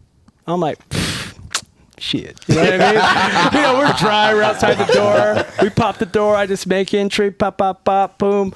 no safe, no moving, move, nothing. I'm like, I'm saying, clear, last room, you know. And then the instructor's like, all stop, don't do anything instructor told you to do. And I was like, who the fuck is this guy? Because I didn't know him. I'm like, who the fuck are you? I don't know what the fuck you're talking about. I'm the CMC. Yeah, like, I'm You're the a fucking faggot. guy, dude. I know this shit. But I had to remember that these students, kids, it's yeah. like safe, talk, walk. You all got to the crawl, thing. walk, run first, and I was like, and you just ran. I was like, oh, Yeah. I'm not a good instructor. I don't know the little teaching points for each thing. I was Yeah. like, fuck. Yeah. And I Well, took it. Yeah. And I mean, dude, to your credit, I mean, they fucking literally set you up to fail. Yeah, exactly. I mean, Yeah. Jesus Christ, dude. They're like, I've been doing this shit for years. They're like, oh, let's just throw him into the fucking lion's den here. That'd be you a know? good like exhibition. Like, here's how it's done at a high level. Yeah. Don't do any of that. You'll get there. Yeah. So I was like, You got to shit. crawl first. So we kind of got to do a blue and gold sometimes with the instructors, but I stayed up the whole time and I really went through how we're teaching and the measurements of how far this way, that way. I'm not going to say it, but like I was like, oh, I want to know this. I want to be a good teacher. Mm-hmm. I'm really good at it, but like I don't even know what I'm doing, right? I'm Yeah. just doing it. It's just muscle memory Yeah, at that kids point. are like, what foot? I'm like, okay, now we're getting too crazy. Like, just walk through a fucking door. We've walked. It's the same size door. Walk through the door. So I really was like, fuck, I need to learn how to teach this. And It's it a was- different skill, man. It really is. And I, like Kevin was saying, I learned so much more. And I would even get farmed out to trade it to RSO CQC trips for the platoons. And it's funny because you see so many rooms get cleared. And I'm like, hey, bud, you went in, you did this. He's like, no, I'm like, motherfucker, stop. I've seen a bajillion rooms be cleared. This is what you did. Trust me. Yeah. And I love when they try to push back. And it's like, man, I'm not calling you. I'm just letting you know. I'm not bro. writing you up for a safety violation, Yeah. motherfucker. I'm trying to make you better. Damn, dude. Stop getting defensive. Yeah, man. Yeah. So yeah, I went and taught. It was great. And then I go into the career counselor's office, and I'm like, hey, what's up with this like 100K re-enlistment bonus? I want that. You know, let's do it. And she's like, yeah, not going to happen. And I was like, what? Why? She's like, well, you did a thing, extension star program. You got capped to E6, and you didn't dissolve it. And you went past your old re-enlistment. You didn't dissolve it in time. And Oh I was my like, in God. Afghanistan, deployed, you know? I'm like, I was like, oh, that's fucking fucked, admin. But dude. it's on me, right? I should have had my own shit. And I was like pure rage for like 8 seconds. Just like, For sure. But then it was like clarity, like, I have to get out. Because I'm not doing this walk around daytime shit. Yeah. And I'm not going to get any fucking re-enlistment bonus. Did that put you at 10, 12 years I was like old? right at 10, 11, I think. And I was What like, rank were you at this time? E6? E6. Yeah. so I was like, okay, I'm out. And I just started my process of getting out. And people asked me about transitioning. Yeah, I was never really like, Like getting your dick cut off? yeah. Detransitioning. No, I didn't really do it because I went right into contracting. So that's like transitioning light. You know what I mean? Like, with ads. It honestly is. Really, I because- mean, that's the same path I went. Yeah, it's kind of like a pussy way out. And it's funny because I would see so many guys get out of the SEAL teams like, I'm going to go start a company and then do this. And I'm like, dude, good. That's awesome. And then sometimes you'd see them come back walking in a year later and you're like, dude, I never want that to be me. You see him I at never Baghdad wanna- and you're like, Yeah. I oh, never you're want to here. be, Dude, I never want to be that guy. I don't recommend entrepreneurship, dude. Like I've been doing it since 07, and dude, it's the hardest fucking thing I've ever done. We're constantly like up and down. We were just talking this last week, man. Like still, even this day, we're still fucking up and down and juggling fucking chainsaws, and sometimes they're on fire. We're like, fuck, dude. You just get used to it, man. It's fucking terrible. But yeah, I think contracting is a solid. It's a solid like. It's a good way- transition to yeah. get paid the right amount of money While you and figure then- shit out. and while you Exactly. figure shit Because out. if you go, this is what it is, I mean, then you stay the guy that's perpetually Yes, on contract. and- It's like and- yeah, it's you, like stripper you money. go to Vietnam Yes. on your off time, blow all your fucking money, and then secret you keep on coming family, all this shit. Yeah, Right. So I went literally. right into Trident Group, and I was doing cool not cool. I was like, okay, You're just doing the pay- maritime ops. Yeah, and like no pirates ever. No. Fucking boring as fuck. You got Like, a hey, I fucking know that gay guy. ass M16. Yeah, well, I mean, I'll make it work. Give me a slingshot. I don't give a fuck. But Actually, that begs the next question. The two team dudes that got found OD'd Yeah. in the room. Do you know about that? I remember when it happened. I do too, because one of the guys... Were they contractors? I think they were on the boat. They were on the room. They were on the boat. They were on the boat. Yeah. I think, did they have professionals with them also? I just know that it's 2 team dudes because I was on contract with Stuart Melville. Melville. Yeah. Do you know him? Yeah, Short, curly haired. Yeah, we went to STT together. Yeah, dude. And so he lived here in San Diego for a while. Him and I were boys. He's the guy that pulled me over to GRS because I didn't have like the soft time, but he vouched for me. So I was only doing like static, like mobility shit. Well, I would just listen to him like breaking pinkies and fucking random houses in Baghdad. But I'm pretty sure he's a Blue Badger now and like jumped over there. No shit.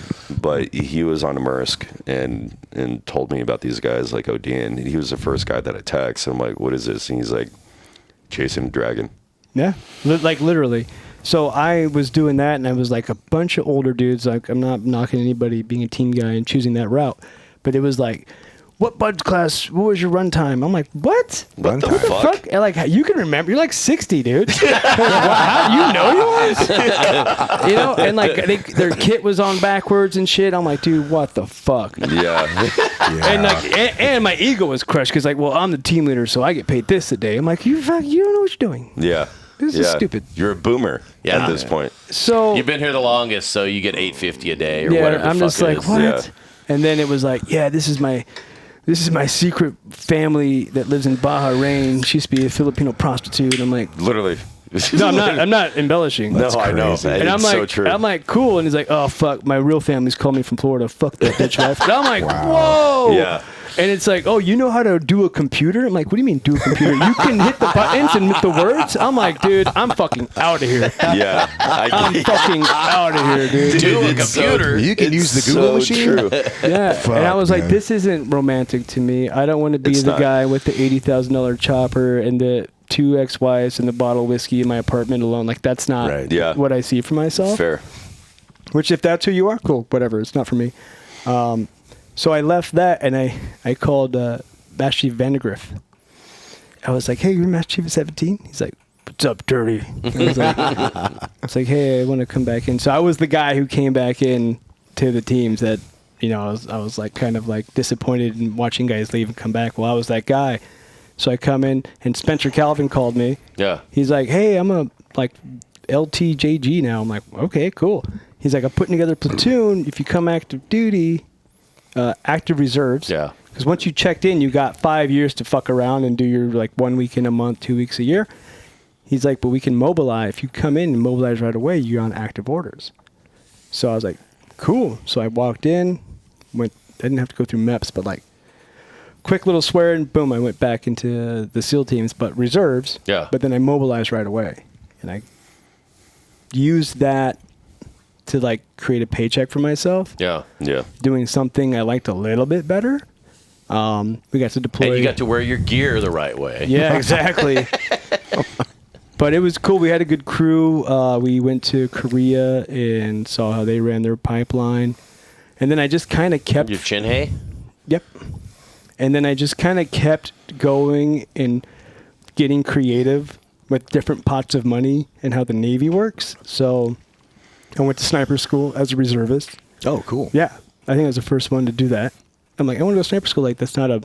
I call it the drop-down culture now, where if you talk to someone in customer service and they hit the drop-down button, it's not one of the 5 things preloaded. No one knows what to do, right? Yeah. It's like, that's not one of the things. I don't know.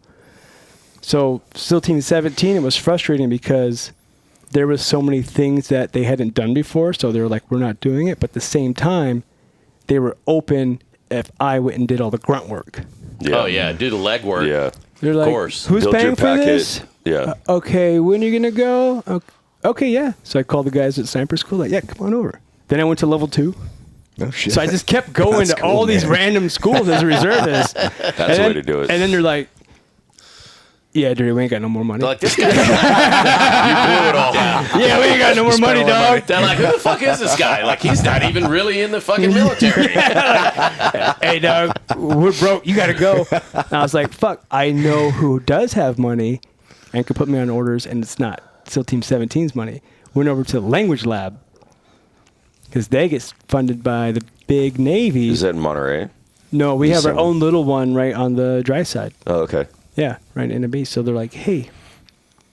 I'm like, hey, can you guys put me on orders? Like, please, we need people to do this so we don't get shut down. We have to use our money. I was like, I'm your guy. If you guys have surplus money, you got to burn. You should see me at Hong Kong. Yeah. So they just put me on, like, I got full pay everything, right? Oh, shit, and I just did one-on-one Russian for 3 months. No shit. Oh, shit. Yeah. That was my job. And then Pig Latin. Yeah, which I failed. So I did that. I worked that system, and then they were like, hey, Dan, you're going to go to this really cool school. There's a billet for you. And I was like, sweet, let me know. A guy from SEAL Team 18 had filled it, and I was like, shit, what am I going to do now? And at that time, a team guy had called me. He's like, hey, we're doing some really cool stuff. He's out. Are you interested? I'm like, oh, you're being very vague, dude. So I meet up with him. TFO. Is this a team guy or is it Ex-team guy. Okay. Ex-team guy. I meet up with him. I've known him from the social settings, but I've never worked with him. I liked him for the most part. Like, I had nothing against him, and he told me what they were doing. He couldn't answer enough of my questions. Yeah. And I'm like, nah. Then that's when I really found out there was no more billets or money for me. Then we reconnected, and he's like, meet the guy who I'm working for. So I went to this big fucking fancy place in Rancho Santa Fe. He answered some more questions for me, and like that night I had like $30K in my bank account. Like, all right, I guess we're rolling out. And that's when I started doing like. So that's where the $30K from the mayor's coming.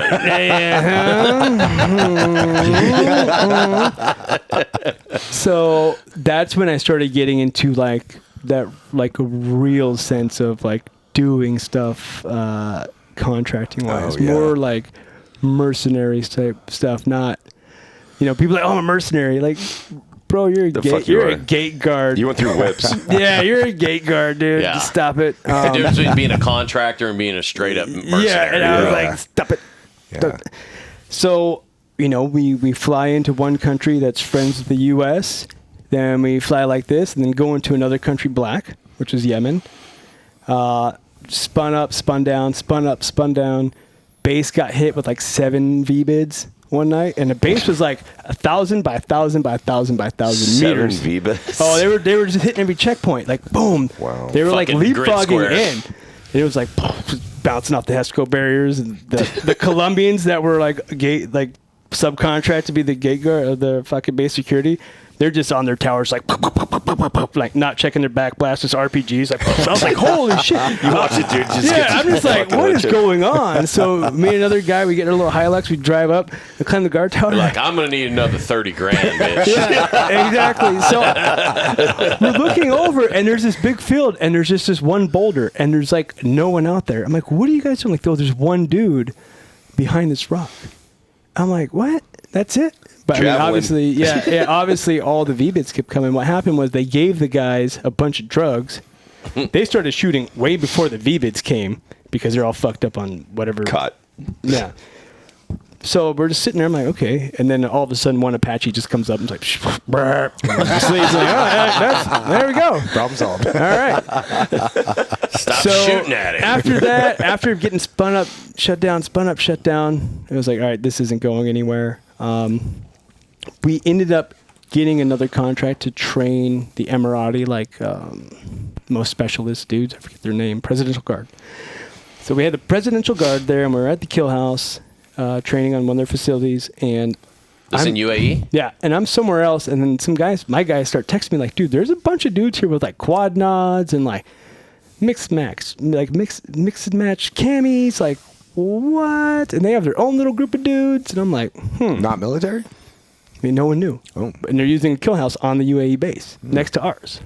I was like, okay, that's weird. I come back the following day because I'm able to teach and train and shit, and I see the two guys with quad nods, and I'm like, yo, what's up? He's like, Dirty, is that you? I'm like, yo, is that you? He's like, yo, what? I'm like, what are you doing here? Like, what are you doing here? No shit. And like, we're not here. I'm like, me neither. And they're like, we should sit down and talk. I said, yeah, I think we should. Yeah, please. Like, you bring your guys, and I'll bring my guy, our bosses, and we're going to have a meeting. We have a meeting. We're sitting at one of the nice hotels, whatever, and I'm like, yo, we kept getting spun up and spun down. He's like, dude, we knew there was some NGO group going to go hit targets, but we were going to go kinetic on them, and we had to keep standing down. So there was like some weird Title 10, Title 50 talking, not talking. So I'm like, thank God we didn't go out too, because the last thing I want is to get hit by our own shit and just go, wow. No shit. Yeah, so as frustrated as I was of not operating on that job, probably a good thing. Yeah. how did he It's get weird the way fucking things work out. tomahawk up that ass? You know what I mean? And you're a star on the wall. Yeah, man. exactly, dude. I'm not even star. I was not even star. I'd be in a fucking 55-gallon barrel. Like, no one's you're not getting a star, dude. Thinking shit. Like, how come Dirty ain't showed up for his fucking reserve time in like 7 weeks? So once that got figured out, I got to go do some other stuff, and I kept relations going with certain clients. And I got tasked with collecting dirt on a financier that happened to live in Serbia. So I was like, okay, this is easy. I'm not in the desert. I just gotta like be an investigator. Boom. Doing that, I ended up at this kid's house. I recruited him as a source. He's like, oh, I think I might know some people. He leaves his house. He goes out. He's gone for like an hour. He comes back, and then when he comes back, the door flies open. He flies in handcuffs. I'm like, what the fuck? And then I look back towards the door, and there's a guy with a pistol right at my fucking forehead, and he's like sweating and shaking, and his fingers on the trigger. I'm like, fuck. I'm like, is this a prank? Because their fucking uniforms, their uniforms look like they were from Party City, like super shitty. Like, I was like, really? And I'm like, well, I'm in Serbia, so maybe like this is the best shit. Party City. You know what I mean? So I was Stop. Adidas jumpsuit. yeah, right. I was like, well, I don't know what they're saying, but I think this is probably a good move, right? You know. And I was like, boom, like on the ground, fucking handcuffs. They're searching this guy's house. They're like, who are you? I'm like, what? Like, they're speaking in Serbian. I'm like, does anyone speak English? And they're like, American? I'm like, yes, American. Like, does anyone speak English? They're like, you like guns. I'm like, what? Like, just fucking bizarre. So I get wrapped up. This is how I got wrapped up in Serbia. I'm like, okay, what's going on? They're like, do you have a passport? I'm like, yeah, I have a passport. Where is it? Like, oh, it's right here. They keep searching this guy's house. This kid has a safe. He's a hunter. He has all like legal shit. And they're bringing it all out. They're tagging it, and they're like, "What are you doing here?" I'm like, "Just hanging out, man. What's up?" And they're like, "Okay." I'm going, "Am I under arrest?" And he's like, "You are now." I was like, "Oh, okay. Fuck. Okay, here we go." So get wrapped up. It's me, the kid's house I was at, and then there are two other guys he got arrested with. So I have no idea what's going on. I don't know who these two other guys are. Okay, so we go straight to, like, first the jail. I get interrogated for, like, 4 days, dude. And it's like, you're here to kill the president. I'm like, what? And first they said, you're here to kill Vucic. And I know some Russian, so I'm like go hunting wolves? Because Vuk is wolf. He's like, wait, hold on. And he closed the door, and this big dude, I call him the good cop in my book. And he's like, you're not here to kill the president? I said, no. Are you DEA? No. Are you CIA? No. Are you this? No. He's like, fuck, I believe you. He's like, but I have to tell you, that story is already on the newspapers. I was like, awesome. But they used a really good picture of you, so it's fine. Yeah, so I was like, wait, what's going on? He's like, yeah, they think you're here to kill the president. I said, well, that's not true. He's like, yeah, I believe you, but you're fucked. He's like, you're fucked.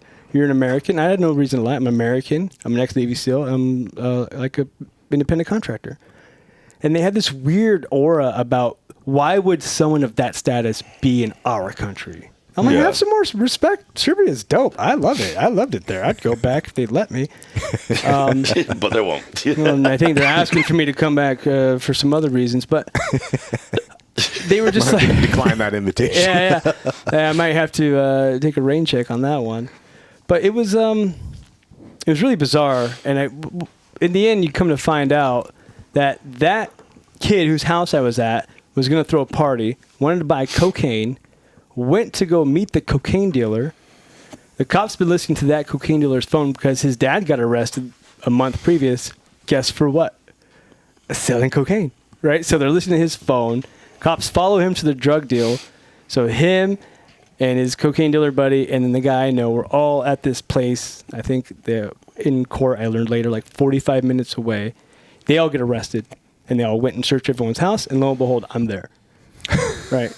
So I get interrogated. The good cop's like, all right, bro, here's the deal. So none of this they were just looking for like cocaine dealers, and you just got rolled up in that thing. Yeah, because I was at one of the guy's house. Oh, that's crazy. And there was a gun with those people at that place 45 minutes away, right? So they're like, oh, you did this, and you did that. And I'm like, well, okay, whatever, it's all bullshit. Then I go to another room where there's this big lady wearing she looked like Cruella de Vil, but she was built like Ursula, like big old, she's just smoking. Babushka. Yeah, she's just smoking, and there's no smoking signs everywhere, and there's yellow from smoke, right? I'm like, all right, this is ridiculous. And she's like, hey, sign this. It's all in Cyrillic, and she's like, sign this.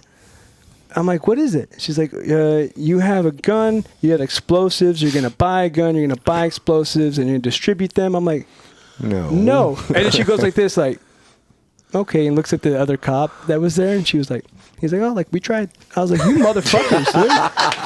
We tried. I was like, damn, dude, it's like that. And I was like, fuck these people. And then they're like, all right. Sorry, we tried. We tried. Yeah.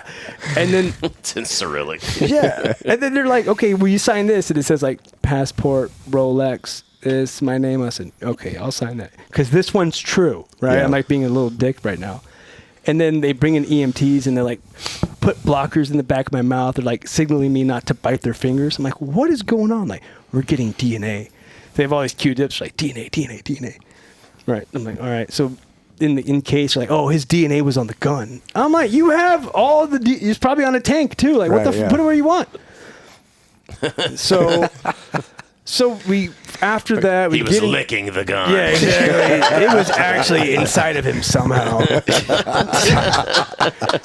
So this is all just fucking bananas. And they're like, hey, do you want a state appointed lawyer, or do you want a lawyer that the buddy the house you're at, he has one. He said he'll let you use too. And I'm like, well, if this guy's trying to fuck me over, I probably don't want his lawyer. That's 50-50. If I take a state-appointed lawyer, that's 100% getting fucked. So I'm going to go 50-50, right? Yeah, roll the dice. Yeah, exactly. So I kind of made an educated guess there. And then I get interrogated again. So I go back to my cell. It's shitty. I have a sandwich. I use it as a pillow. So are these interrogations... I did the same thing when I got my DUI. Are these interrogations like gulag style, or is it No, it's just a gulag building. If anybody from the finance and government of Serbia, give your police station some money, please. It's so bad.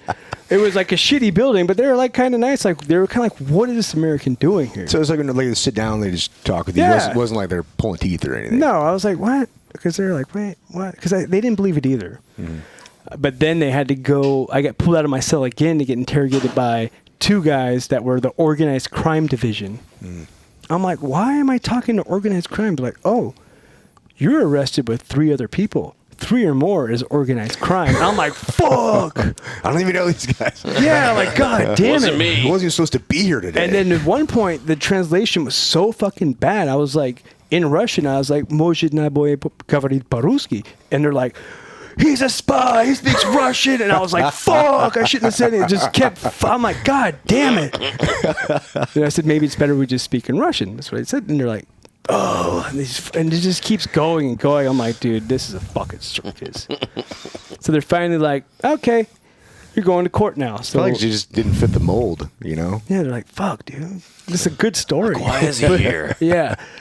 So we go from the police station to the little court. We go make a statement, and the lady's like, I don't know what's going on, but you're going to jail until we figure it out. And I was like, all right. Go to jail. It's pre-World War II built. It's fucking shitty. Shit. Hey, there's a hole in the ground in the cell. There's one dude. It's just disgusting, right? So I'm there for 2 days, and the guy that was in there before me was career criminal. He's like, what are you doing here? You're American? He's like, do you have a blue passport? I'm like, yeah. He's like, dude, you'll be out of here tomorrow. I was like, thanks, homie, And then that's the first time you learn that hope is the biggest commodity that's traded in prison. There's oh yeah, oh you're 100%, bro. You hear that shit all the time, right? So I'm there for 2 days. I'm like, dude, what's going on? It's this is the observation room. They put you in here for a couple days to see where they're gonna put you in the real jail. Okay. So I'm there. I got my spoon, my bowl, and my wool blanket. And then 3 times a day they come by with a dolly and a 5-gallon bucket of whatever. In the morning it was just like a spoonful of jam. You're like, all right, great. I'm not hitting my macros today, right? You're just like, I'm fucked. A spoonful of jam. And they're like, oh, this is soup. I'm like, it's hot water with some tinge to it. Like, there's no soupness about it. You boiled a sock in it. Yeah, like soup. I'm like, yeah, okay. So that was the food, pretty much the duration of my stay there. So I get transferred to the normal prison block, but I was in a special room, the terrorist room, or the high bad guy room, whatever. There's 4 of us in there, and you get 30 minutes a day outside. You never leave your room. Yeah. 10 by 20, double bunk, and little like cabinets for your shit. I go in there, and they're like, oh, and like, I'm trying to like walk through the halls, like, I'm gray, man. You wearing like a fucking orange jumpsuit No, and shit? they don't have money for uniforms. You just have your clothes. Same shit. Yeah. So this is like in the main prison? Yeah, so I'm like going through the halls, and like it was weird because I'm walking, I'm keeping my head down, and then like I start seeing kids like pointing at me because they're like, you know, trusted moppers, whatever the fuck. And like I salute, and I'm like, what? And I look behind me, like maybe like the fucking warden's there. Yeah. And then like prison guards are like saluting me, and I'm like, what the fuck, dude? And I go in my room, and I'm like, hey, what's up? And they're like looking at me, and they're all mad because when you have 4 beds and there's 3 dudes in a room, you use that 4th bed as all your shit. And they're like, oh, fuck, someone's here. And they got to, you know, police all their shit up. And this little kid from Croatia, he's like terrorist charges or whatever. He's like, oh, you're a real criminal. I'm like, yo, shut the fuck up. And he turns on the TV, and it's just like a photo, like a stock photo of an operator with a hat like this. It's like Navy SEAL, Bin Laden, like all this crazy shit. I'm like, what the fuck? And my name's on the ticker nonstop, dude. And I'm like, Holy shit. oh man, so much for like low pro, right? Yeah, and so this kid's up on the bitch bed. It's the highest bed, and it's over. It's right next to the window that sees the courtyard. And he's like, blah blah blah blah blah, American. I'm like, yo, dude, chill. Shut the fuck up. Yeah, man. So I come to find He's like out. the town crier. Yeah, like the Herald. Hear ye, hear ye. So everyone in the country hates the president. The prisoners, the government employees, everyone. The newspapers had been hitting the shelves for 3 days prior to my arrival saying I'm there to kill the president. So everyone's No just way. like, God, like a national fucking Bro, hero. Yeah, it was crazy. I got fan mail. No shit. I'm not kidding. It was bananas, dude. Did anybody like wild. send you like foreskin or anything in the mail? No, I think one guy would have replied though. It was weird. He was from another prison. It was weird. Yeah, dude. It was weird. Where'd you come up with that? What? Sending foreskin? Personal experience. Yeah. Maybe? Yeah. You never got a foreskin in the mail? That's why I'm growing my little foreskin calamari out. fucking ring showing up, all dried. And comes with aioli. Natural. Calamari. You did this. So I kind of got like legend status right away. I'm in this room. I got the little Croatian kid. Can you say who you were there on behalf of? I mean, actually, no, you No. can't. All right. And then, This is fascinating. so I'm in, and then who else is in my room is a guy who's all over the news. His wife was a pop singer who got hammered to death while jogging, and then when they went and searched his home, which his mother and father lived at, was covered in bleach. So I'm like, dude, I'm with the hammer murderer, the Croatian terrorist kid, and I'm with this old guy, and his job is he kidnaps gypsies and then he sells them back to gypsy tribes. Like, that's his profession. And he's, like, proud of it. He's like, you take him, you put him in the car, and you do the thing. I'm like, I don't need It's to know. Brad Pitt from You have Snatch. a book? Did you write a book? Yeah. All right, I need this fucking thing Oh, signed. I brought it actually. American Mercenary. It's up All right, there. I'm It's stealing dope. it. So I'm with these people, and, like, the hammer murderer and the Croatian terrorist, they're, like, writing manifestos, and they're popping pills and staying up all night, leaving the lights on, and cutting themselves with razor blades for tattoos and ink and shit. Like, oh, you need a tattoo? I'm like, you the fuck out of here. And I'm like, yo, you need to turn off your radio. Hit a little AM FM radio. And he made a little thing that can hang from little springs underneath my bed. And it was like 3 a.m., like week 3 of no sleep, and I just fucking grabbed the radio and went, boop, and it just shattered, right? And then the guy woke up, was like, man, I'm like, shut the fuck up. Like this, I've had it, right?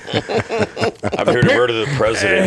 Yeah. Apparently, it takes like 7 months to get approved to get a radio in your room. I had no idea. It takes forever. Sorry about So that. I really fucked this guy up. And then, Sorry. I go see my my lawyer. He visits me, and he's like, hey, how is it in the room with the hammer guy? I'm like, yeah, it fucking sucks. Like, well, I have news for you. We're moving you in rooms. So I said, thanks. So they put me in Gen Pop, but they put me in a special room within Gen Pop. And, the benefits are I get 2 hours a day on the yard walking. With 2 hammer murderers. So I'm in there with the Australian guy who got busted with 1.5 mil trying to buy back a cocaine boat that got seized by Interpol. So I'm with a cocaine dealer from Australia, career junkie, and then a guy who's legit a state-sponsored hitman for the government, right? And like, he's like, Right, and I walked in, he just grabbed a bunch of newspapers and was like, Like, sign these. no, he's like, these are all yours. And I was like, holy shit, because at that time I wasn't going to the cantina and had money on the books and this guy's a boss. This guy has a up armored Audi A8, right? Like the guy's professional as fuck. This is what he does, and he's like, "These are all you, blah blah." And we're like looking at each other, like, "Why did they put me and you in the same room together?" So like we go through all of our shit, looking for bugs and everything. Yeah, probably hear you talk. Yeah, exactly. So we're like, let's just we'll just keep our conversation. But he's ended up being super awesome. The junkie was The junkie. he's a junkie, but you can be like, "Hey, clean the whole room. I'll give you a cigarette." And he's like, so like that was cool too. You know what I mean? Built-in maid service, dude. Yeah. So I was in that room, and then in April, Cigarette. we go to like the next court up. I still don't know how this shit works. We go to court again. We make statements, and lady's like, "Okay, you're free to go." I'm like, "Oh, 3 months? Okay, kind of a cool story. Maybe not. Whatever." Come back to my room. I start packing up my bags, my trash. In prison, your luggage is a trash bag, double bagged, right? So I'm like putting all my shit in there.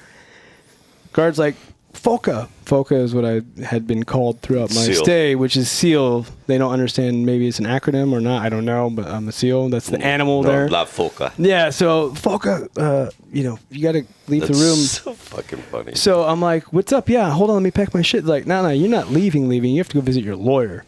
So I go see my lawyer. I'm like, yo, what's up? And I was like, huge roller coaster boost up, right? I'm like, I'm out of here. Because I hadn't settled in yet. I wasn't working out. I'm like, this is all bullshit. It's going to blow over. Yeah. I didn't do anything. I didn't have anything. Like, this is ridiculous. You going to long term? He goes, all right, here's the deal, bro. When you left, someone called that judge and said, you will charge the American with something.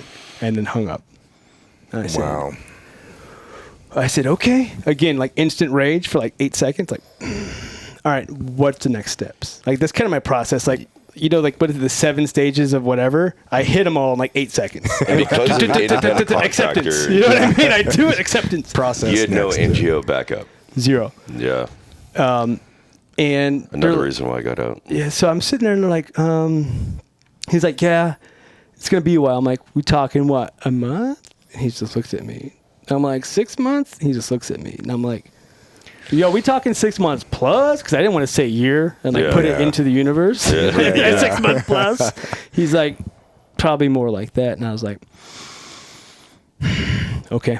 And then I went back to my room. I'm like, all right, I fucking live here now. I started requesting to get books to read. I was making flashcards, learning the language, playing chess every day, working out every day. Can I get more than sock soup? Yeah, exactly. I mean, I was in good with the Hell's Angels over there, and they sent in like some good food and care packages. HA's over there? Big time. My dad was a 1%er. Nice. So yeah, they took good care of me over there, hooked me up.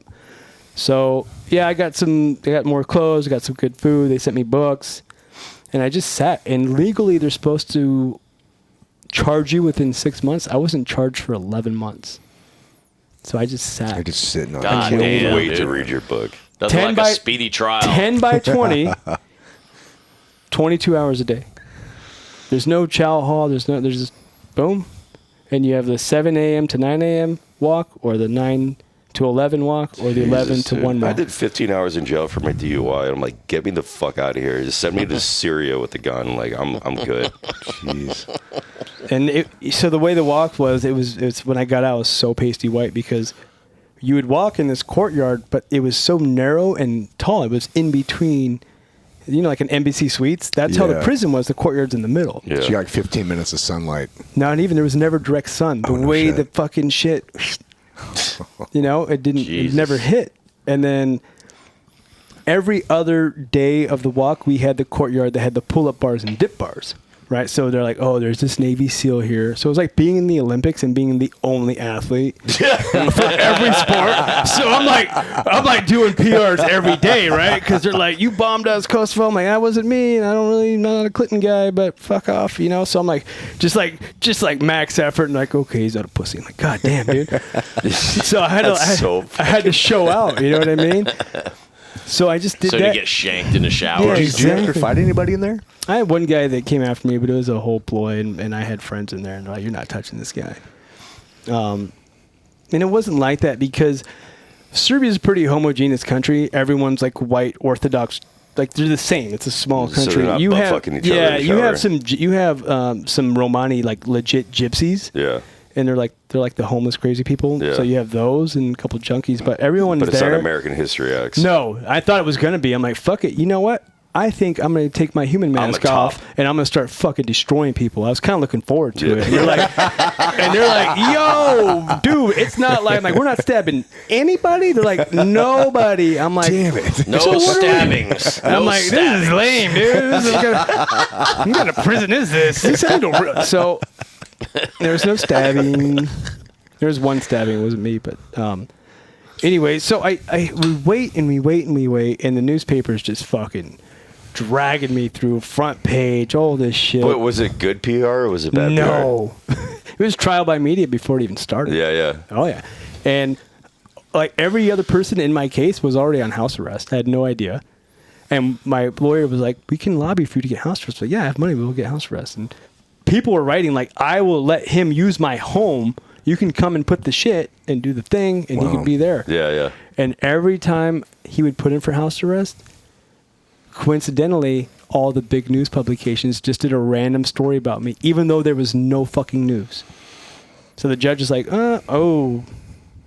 Dude, that is fucking crazy. Yep. And this is the wildest shit I've ever heard. And then in June, or July, I forget which month, and forgive me, it's in the book. A lawyer that's part of my legal team gets fucking assassinated in the street. Murdered. Killed. Wake up at 7 a.m. Guards open my door, flipping shit. Fuck it. Spread the cheeks, everything. Yeah. Boom. I'm like, what the fuck? And the gangster kid I was with, like the real one, like he doesn't ever have to get naked or anything. He's like, what the fuck? And they're like, sorry. Like this guy was like a legit shot caller. They turn on the news, and it's like lawyer assassinated because of FOCA on the front page newspaper. I'll show you a picture. It's the crime scene with the blood and the shell barking, the police thing, and then a superimposed picture of me right next to it. Do you still have these clippings, bro? I have them somewhere. I don't know where they're at though. Dude. Yeah. So it's like, this guy died deep. because we of might be able to him. find it. And I'm like, oh my God. So that happened. And I'd heard all the guys at UConn were trying to help me out. When they saw that, everyone was like, we want nothing to do with it. Yeah, fuck no. And the State Department had been visiting me once a month, starting, I think, like February. Yeah. And was this Hillary's State Department? I think, I don't remember who was in office, but regardless, there was a guy and a girl. The guy was American. The girl was a Serbian national working at the U.S. Embassy. She's like, this is bullshit. I'm so sorry. And then the guy was like, how's the food? I'm like, can you fucking change it? He's like, well, no, but everyone complains about it. I'm like, what the fuck are you doing here? So why are you asking me? What are you doing here? You already know it sucks. And I said, hey, give me your pen and paper. And he's like, I'm like, Mom, Dad, everything's fine. Don't talk to anybody and watch the movie Idiocracy.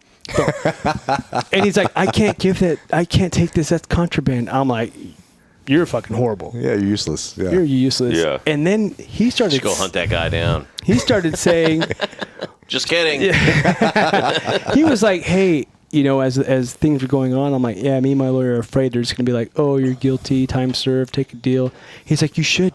There was a child molester in Indonesia, American, and he didn't take a deal, and he got a way longer sentence. And I'm like, why the fuck are you talking to me about a child molester in Indonesia? I didn't do anything. Yeah. And I know how it sounds, right? It's Shawshank Redemption, like everyone's innocent, right? I'm like, I didn't do anything, dog. You got the guy with the bird. Yeah, exactly. I'm like, I didn't do anything. And he's like, well, yeah. And even the guards were like, embassy guy. And I'm like, no, he's a bitch. They're like, what? I thought America was strong. I'm like, dog, me too, homie. Like, what the fuck, dude? He's like, damn, it's like that? I'm like, yeah, it's like that. He's like, this fucking sucks. I'm like, yeah, dude, it's really disheartening. So they send the weakest guy down, come and talk just to you. Terrified. He's shaking as he's walking in, like, oh. But my lawyer was cool. He's like, my lawyer's like, bro, I think they're listening. My lawyer would lean in and write on paper and stuff. I'm like, okay, my lawyer knows what's up. So who's the new lawyer? He was with the same firm. Oh, okay. So, and the lawyer who got assassinated, he defended Slobodan Milosevic at The Hague. He's a big lawyer, probably has a lot of people that he pissed off, but it's me, of course, right? It's because of me. And then in December or November, 11 months after I got wrapped up. What year? 18. Okay. Damn. Or 19. Oh, shit. Yeah, they found me a judge to take the case. And, well, they said they officially had charges, and then it took another month for a judge to take the case. No judge wanted the case. Yeah. Because they're going to get this. There's no evidence, but the Minister of Defense or somebody in Politica, one of their more serious newspapers, said he wasn't here with a gun to shoot fish in the Danube River. I never had a gun. I wasn't arrested with a gun. What are you talking about? So they have that pressure from the government, and then they have their legal duties. And they're like, everyone's like, I am touching that shit. Yeah. Finally got a judge, takes it on. The lawyer calls me in. He's like, we got a judge. I'm like, high five. He's like, no high five. I'm like, okay, what? He's like, I'm like, damn, dude. Can I catch a dub somewhere? Yeah. And he's like, it's a woman. I'm like, so fucking what? He's like, better bat them eyelashes. But this is a man's crime, because it has guns. I'm like, bro, that's mad sexist. But I don't think it's that big of a deal, man. At least we're going somewhere, right? Yeah. So forward momentum. Yeah, I'm like, I don't care, dude. It's gonna be fine. And in Serbia, there's no jury, so you just have to win this. We have to win this one person over. Yeah. Wow. Right. Yeah. It's I hope she doesn't hate the color I'm wearing. You know what I mean? So it's like shit. So we get Maybe that. I should put a flower in my hair. Were you able to do any research on the judge to maybe? Get, you ask around the block that guy's gonna fuck you, or that chick's cool or whatever. Yeah. So I get the judge, and the way it works there, you go in for 2 hours and then do opening statements. You come back in a month and then do examination and then cross-examination a month after that. Yeah. It takes so long. Yeah. How do they remember shit? They got to have 100 pages. They're just so backlogged. That's how they do it. That's wild shit. So I get transferred to the prison. From the prison to the courthouse. My first day of trial. Finally, an event. I hadn't had an event for a year to look forward to at all. Not one event to be like, this is a thing I can go do.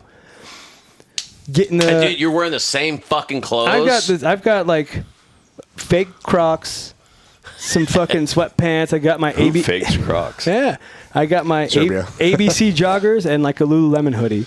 That was my nicest shit. My lawyer's like, do you want me to bring you nice clothes? I'm like, I don't give a fuck. Yeah. It's been 11 months. It's irrelevant at this point. I don't give a fuck anymore. Yeah. Right? So, all the people line up by the gate, and all these kids get into a paddy wagon, and I'm getting ready to go. They're like, no, you're going in this paddy wagon. It's 4 dudes, the MP5s. No way. I'm come on, dude. The dog and pony never ended, right? VIP paddy wagon. So you're the cannibal. Yeah, dude. I was waiting for the dolly and the face mask, and I'm like, dude. I'm like a $168, right? At the time, I'm like, what do you guys think? Yeah. So La Foca. Yeah, Foca. They even said I'm the most dangerous man that's ever been in Serbia. No ever. way. I'm like, did you guys have revolutions and didn't the Germans come through here? I'm the most dangerous guy.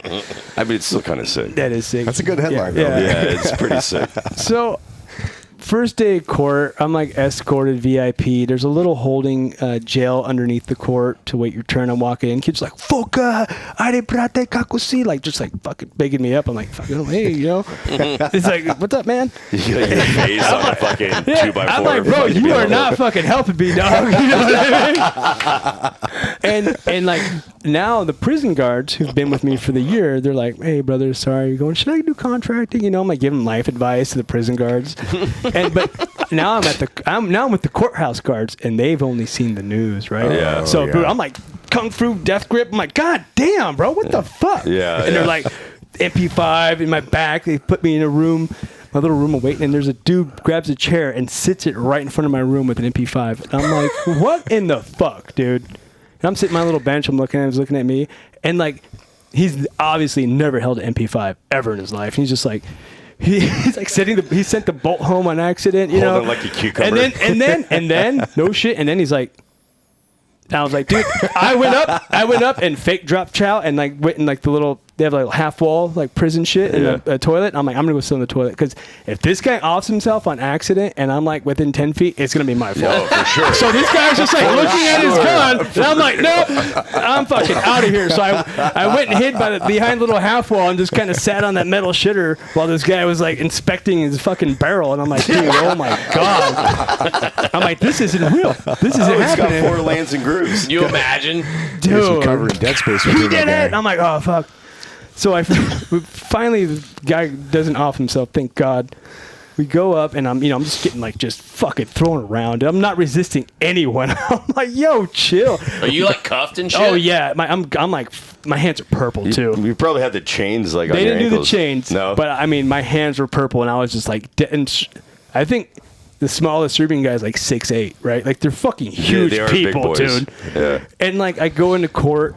Everyone else is in like nice clothes because they're on house arrest. No handcuffs. I'm sitting there in old Lululemon, just fucking handcuffs. MP5 right next to me, like we're at the OK Corral. Like I'm gonna do some crazy magic and get the drop on this guy, right?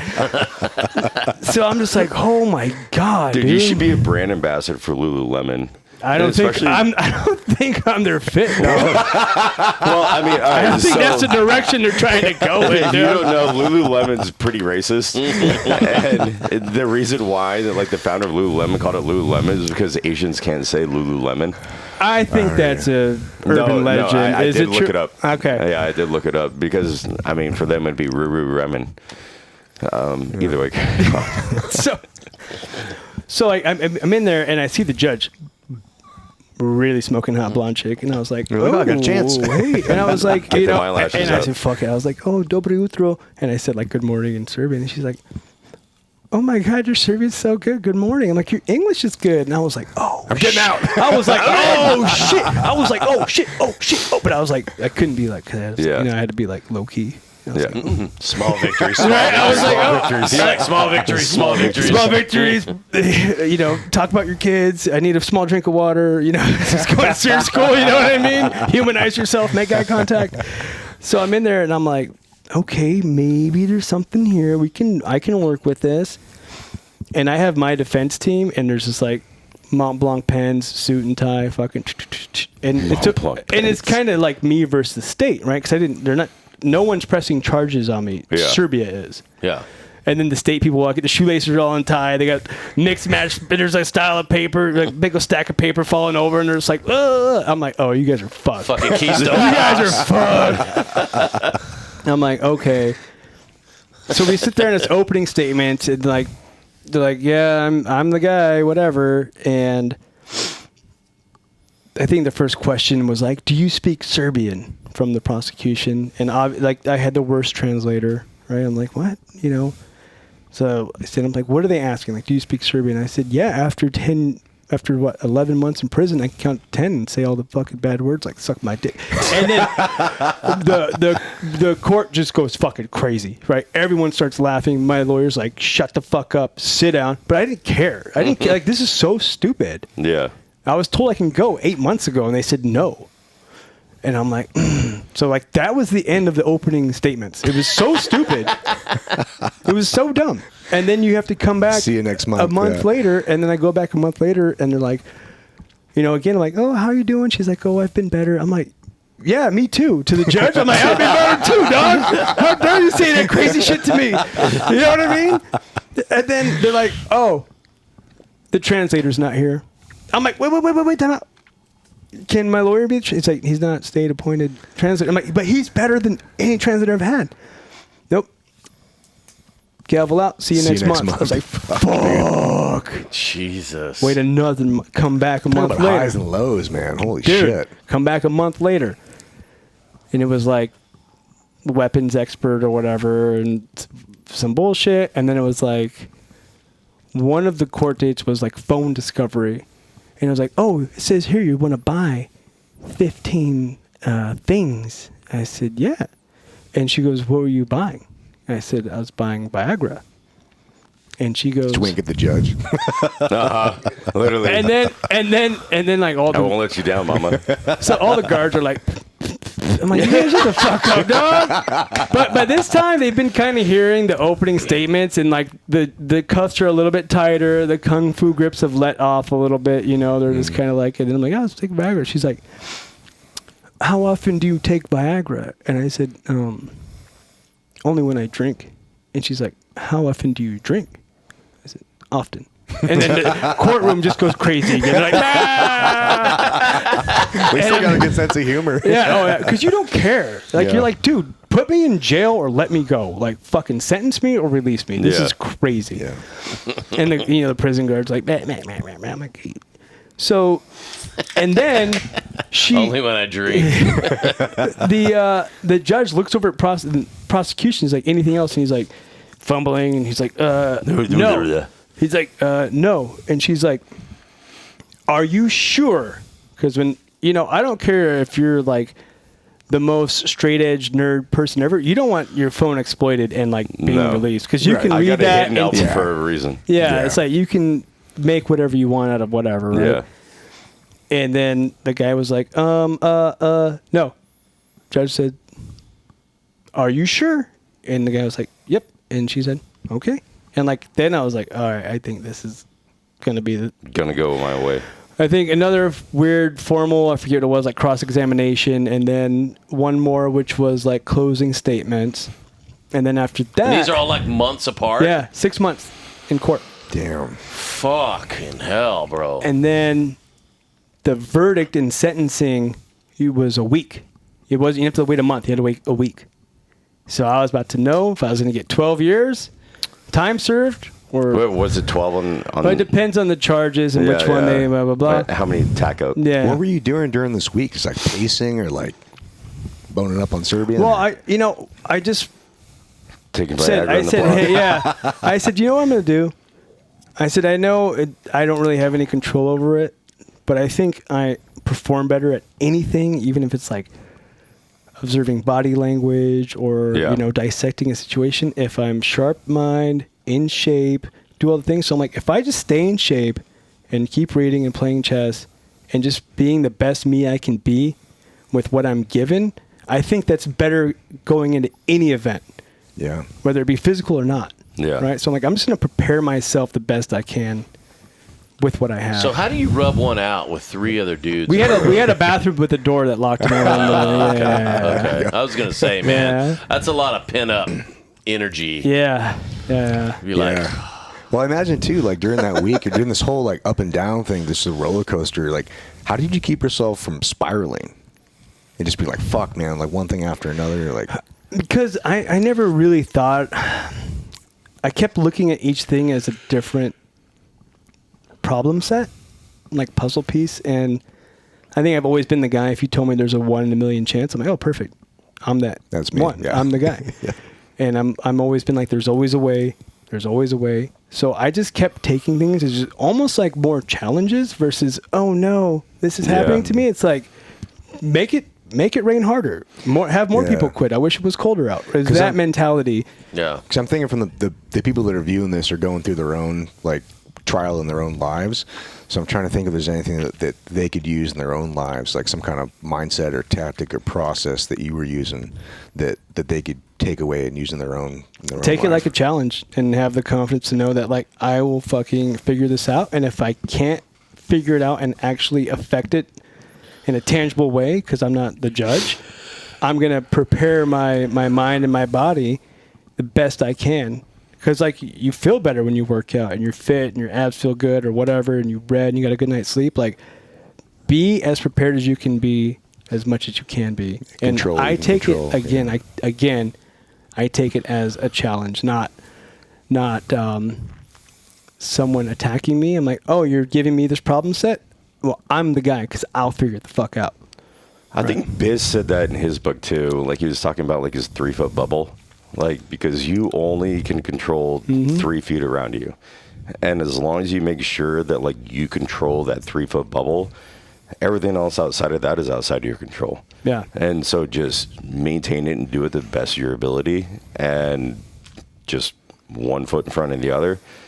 But, like, the rest of it, like, dude, you can't control the judge. You can't control this. You can't control that. But, like, you can control what you can fucking manage and handle. Yeah, and people say, oh, you compartmentalize. You guys all compartmentalize. I don't compartmentalize. I prioritize, right? Me feeling, like, pissed off and shit, that isn't going to help me finish the mission, right? I'm going to finish. What do I need to do? I need to be on my toes. I need to be in shape. I need to be smart. Okay. Boom, boom, boom, boom, boom. And then when it's all over, then I can go, I'm sad. I'm not compartmentalizing. It's just so low on the priority list. I'm going to get to it, but it's not right now. Is fucking down here. But, but I don't put it away. Yeah, it's just at the bottom of the list. I'll get to it. It's where you're trying to stay away from. Yeah, so I'm prioritizing what needs to happen, right? We do a mission. Boom, boom, boom. I fucked up a room clearance. Kevin's not going to be like, right, 30, what the fuck? We're going to clear the house, target secure, go back to the base, and then be like, hey, motherfucker, you drop that door. It doesn't do any good to get pissy pants about the problem until you've gotten off the X. So I was on the X. Yeah. So I'm just trying to get off the X, not cry about being on it. Right. There's a lot of power in that, man. Control what you can control, leave everything else, and solve problems as you come to them. Yeah. So we go to sentencing day. There's paparazzi media everywhere. Not paparazzi. It's like the OJ trial in fucking Serbia. Yeah, for sure. Got you in a white Bronco. And you know, all the prison guards are like, "You want a cigarette?" Like on the way there, like they know it's all bullshit. I was prepared to do 12 years at the next prison. I was ready for it if it happened. Different courtroom, like a big hall, like a portable dais that they got rolled in. A portable what? Like where you stand and sit, like little tall. Dais, Podium. Right? Podium, yeah. Oh, okay. Sitting up there. Sorry, I've been doing too many crosswords. So she's in there. Everyone's in there. Media's in there. And, of course, of all days, no shit, I get the worst translator I've had in my entire journey of this fucking 18 months. I thought you were going to say you had mud butt. It's like, dude, I did too for some reason. Yeah. Got the worst shits. Like, I would have taken that over not knowing what your future holds, because this lady has no idea what she's doing. So I'm sitting there and she's like, you stand up. And you've been charged with this, da-da-da-da-da. And then it gets to me. Like, wanting to buy, possession, all this shit. And then she keeps talking. And then the lady looks at me and she goes, pulls on my shirt, and she's like, "You can go." I'm like, "Where am I going? Am I going to prison? Am I going home?" "You go home." I said, "Okay, under what conditions?" Because the last thing I wanted was for them to say, "You're guilty, time served, go home." Yeah. She's like, No, you're free. You're free. Nothing. I said, "Okay." And everyone keeps asking me, like, were you like, yeah, blah, blah? No, because it was like, such should have happened a long time ago. You're like, I You're fucking like still know. waiting for the other fucking shoe to drop. You're like, all right, motherfucker. What's next? Yeah. Meanwhile, But not Hillary even Clinton's that. in D.C. just like, whoa. Yeah, but not even that. I was just like, yeah, I know. Can we take these fucking cuffs off now? I've been telling you this, right? Yeah. But it's cool. The judge, in perfect English, by the way, she's like, "Hey, I'm sorry this happened to you. I hope this doesn't put a bad taste in your mouth about Serbia." Ain't coming back. And she's like, Give us a plug for tourism. Yeah. The state has to pay damages, lost wages. There's a daily rate they have to pay you. No way. Wow. And all your legal fees. Again, I'm so sorry this happened. Look at Bad in the Eyes paid off, bro. How much was the payout? If you don't mind me asking. Well, we'll get to that. Okay. So I go, okay. She's like, "You have to go back to jail and out process and get your shit. And then you have to go to the customs police because you've been here longer than the 3 months or whatever. I'm like, that's bullshit. I've been falsely held. My visa. I got kidnapped. Yeah. So I go, I check out. I say, there's only one dude in my room. The mic blocks on the walk, and he's like, "Volka's free," and everyone's like, "Yay!" I'm like, "Yay!" Because if I can leave and be innocent, so can all the guys who actually stole money. Yeah. And The hope. You give a bit of the hope goes crazy, right? Living La Vida Foca. Oh, people were flying after that, right? living La Vida Foca. So I get a police escort and unmarked because there's just cameras and pictures everywhere. Go to the customs police. What were you doing in Serbia? I'm like, hey, motherfucker, I did this. Read the newspaper, bitch. Yeah, right. I just don't give a fuck anymore, right? I'm like, I'm top of the world right now. And he's like, well, here's the deal. You got 3 days to leave because your visa. I'm like, fuck that. I got 3 days to leave. The days of me being incarcerated not count against the days of me being in this country. Yeah. That's fucking bullshit. And then the chief of police walks in. He's like, hey, how's 7 days? I'm like, I can do 7 days. I mean, I was gone the next day, but I was like, this is fucking bullshit, right? I want to see the sights. Yeah. Yeah. Let me see if you got fucked up in World War II. Yeah, exactly. So go downstairs, bunch of HAs greet me. What's up, brother? They put me up in the hotel, take me to lunch and dinner. It was great. Well, that's sick, dude. Yeah. Fly back home. Oh, when I was at the lawyer's office, we went there too, and the lady, the Serbian national from the embassy called me. She's like, are you okay? I'm like, yeah. She's like, do you have your passport? I said, yeah. She goes, is it expired? I said, no. She's like, okay, I'm so sorry this happened. No one from the U.S., no one gave a fuck. Wow, that's fucked. Fly back to the States. You're the pawn in the chess game. Yeah, fly back to the States. Customs. Boop. Wow. And you're like, what? Go to the SEAL Team fuck? 17, like, hey, Dirty, oh my God. We kept extending your EOS. I said, thanks, man.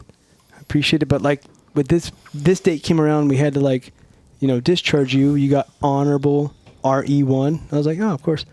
But we pulled your trident. I said, what? Why? What? Well, there's a whole platoon on the East Coast that got popped for drugs. I said, What's that got to do with? what does that have to do with me? Eddie Gallagher is going to go down big time. His verdict court is on Friday. I'm like, What's that again, got I to said, do with- one, that's bullshit. Two, what the fuck? Yeah, it's a bad look. It's a bad look. I said, you gave me RE1 honorable and then pulled my trident. That doesn't make sense. It's going to show that doesn't make sense when I showed this to people. It doesn't make sense. You don't get your trident pulled and you get an honorable. Right. And RE1, which means you can come back in. Yeah, Right. exactly. What the fuck? So I can come back in on Dez Parachute rigger. in Pensacola? I used to be somebody. I was that damn neck and now I'm fucking doing your parachute. Yeah. Now I'm You don't fucking. even have a try. You're not even a SEAL. I was getting beaten up by young team guys. I think I'm lying. Like, fuck, I'm serious. Let me see your DD-214, bitch. The Serbian headlines. So I'm like, what? I'm like, I want to talk to Big Three. Oh, they're all in here in the SEALs. Like, oh, you're working for foreign military. And I'm like, who? What are you talking? The Serbian newspapers said. I'm like, bro. Were you able, like, with those levels of TSSCI or whatever, able to, like, finally name drop, like, listen, this is who I was with and what the fuck I was doing? No, and I you never guys need to felt sit the the need. fuck down? I never felt the need. If I was gonna pull out the nuke, I would have done it in prison. Yeah. But I'm like, what the fuck are you talking about? They're like, oh yeah. And then the Master Chief's like, fuck yeah, you should come back in and retire. I'm like, you guys put well, you have to get a constitutional letter. I'm like, okay, so I put that on the desk. All right, let's call Crenshaw or fucking Luttrell. Yeah, and nothing really happened. I was like, fuck it. And my mom's like, yo, go get your rating. It's free money Yeah. that you deserve. And you can't go active reserve if you're over 30% disabled. Yeah. So I went and got my ratings. So it didn't matter anymore, really. Yeah. So I don't care. And that happened. And then, so when the trial was over, standard operating procedure for either prosecution or defense, they're going to appeal the decision. Like, oh, we're going to appeal. They go, okay, it's appealed. We'll put it in the books. COVID happened. I think for the last 9 months, there's been crazy protests in Serbia. I get a text from my lawyer last Monday. This last Monday. October 2nd, court date for the appeals of our 2019 trial. I said, what? He's like, yeah. Or you can provide a letter to the judge saying why you can't come. I said, what kind of letter do you need? Yeah. He's like, I'm going to GPT the fuck out of that. I said, picture of my butthole. yeah, he said a doctor's letter. I'm like, mental or physical? He's like, mental. I said, okay, let me call some people. Yeah. And I got a badass letter like, oh, this, that, and this. I was like, within an hour, PDF, send it out. And he's like, oh. They call him Murdoch. Yeah, and I'm like, I'm not doing this. Fuck off. Yeah. I already reached out to someone in Congress, and they're taking a look at it. I'm like, no. We thought they were going to keep it open indefinitely so they don't get charged with corruption because they've been trying to, like... So Serbia's in this really unique spot. They're not NATO or UAE. No. Not UAE. EU. Yeah, they're not NATO or And they're EU. not Eastern Bloc. So they're like right here. Russia's kind of their big brother, but he also has to play nice with everyone else. Yeah. So when you go to the international court in Strasbourg and you're petitioning to be part of the EU or something, they look at corruption. And that's the first checklist is corruption, right? So if they see the court case and they say this is obviously corruption. So we're like, okay, we think they're going to keep the case open in appeals indefinitely because there is no real like right to a speedy trial there. There's a guy in the prison I was at for 5 years awaiting for the end of his trial. 5. Fuck, man. So there's really no like. So I'm like, okay, it's a possibility they'll keep it open, so they don't have to pay me anything, right? So they're like, yeah. Lawyer's like, yeah, October 2nd. I'm like, well, I won't be there for one. 2, I'm like, what are we looking at? He's like, all the same shit. I'm like, is there any new evidence? Because now people from the State Department are asking me, like, put together a document. He's like, no new evidence. I'm like, So what are we examining? Yeah, why are they even trying to do that? The verdict, he goes, they either want to get you with possession and they want to say time served guilty so they don't have to pay you. I'm like, those motherfuckers, dude. Or they're going to say you were buying something and that's way more extensive punishment. Conspiracy. And and I'm like, dude, this feels like harassment and this feels like they just don't want to pay. Yeah. And that's why I reached out to people in our country. Yeah. Yeah. So that's where we're at. After 6 years, I get a text this last Monday. That's wild shit, dude. Fucking banana republics over there. What the fuck? Yeah. Holy shit, man. So what's the plan? I'm not going to go to Serbia on the 2nd. Well, no, because like if you did go, you there. like now they can still hold you just like they did last time. Yeah, I'm not going. Yeah, no shit. Yeah, and I'll bark up the biggest tree. I'm not going back there over this bullshit. No. That's crazy, man. You guys want to take a break? Yeah. Cool. Yeah, we'll do it. Okay, we're back from break. Okay, what a wild fucking journey, man. That's crazy. Thanks for sharing that with us. Yeah. So what year was that when you were like totally out and ready to go? 2019 in June, I think. Okay, sweet. And then you jump right into COVID. Yeah, well, 2019 June, and then 30 days later, I'm like, dude, what am I gonna do? I can't just like stay on my brother's couch, and still Team 17 pretty much told me to fuck off. And I was like, damn. I get a phone call from my business partner. He's like, hey, I heard you retired. I'm like, no. He's like, all right, that's good to hear. How fast can you be in South America? I said, how fast can you get me a ticket? So like 30 days out, I was back working again. You're back on the horse, man. Can you say who is? What was the mission set? Or not even that? Well, even that. Well, maybe like the lessons learned from that. Did you put any parameters in? Like, I'm 100%. not going. 100%. Now you're fucking nervous to get locked up in South America. Yeah, 100%. People go, how could you go back into it after that? I'm like, bro, if you're a cowboy and you get bucked off the horse, you don't just stop being a cowboy. You go, okay, what did I do? Give me a different horse. What was the parameters? Like, Yeah. How did that happen? How can I mitigate it? Maybe I should wear a saddle this time. Yeah. Not bareback this bitch. Yeah. Because there's not a lot of guys that are doing like the true mercenary work, but there's a lot of guys in the contracting work. Is there anything that you could share with them, like lessons learned from that situation? Like, I'm not going to do this again, or this is a red flag that I should have paid attention to. I think it's like gambling. You know when you're done on the bottom end because the ATM doesn't work anymore. Right? You're like, fuck, that's the one game that keeps winning. But a lot of guys don't set limits on the up, right? They just keep playing, and then you go down, then you have nothing. Chasing the dragon. So it's like, hey, when is your out? And I've talked to some guys recently that were there's guys fighting for damn near free on the front lines of Ukraine, like just getting after it. And I'm like, what are you doing? Yeah, why? And it's just kind of like, I got a bunch of buddies doing I'm that like, right now. when is it? They're doing fly-by-wire drones. You can't even jam anymore. Like you're gonna get killed by some kid on a couch like 10 kilometers away. Literally. Like and you're gonna be on some YouTube video. Yeah, for what?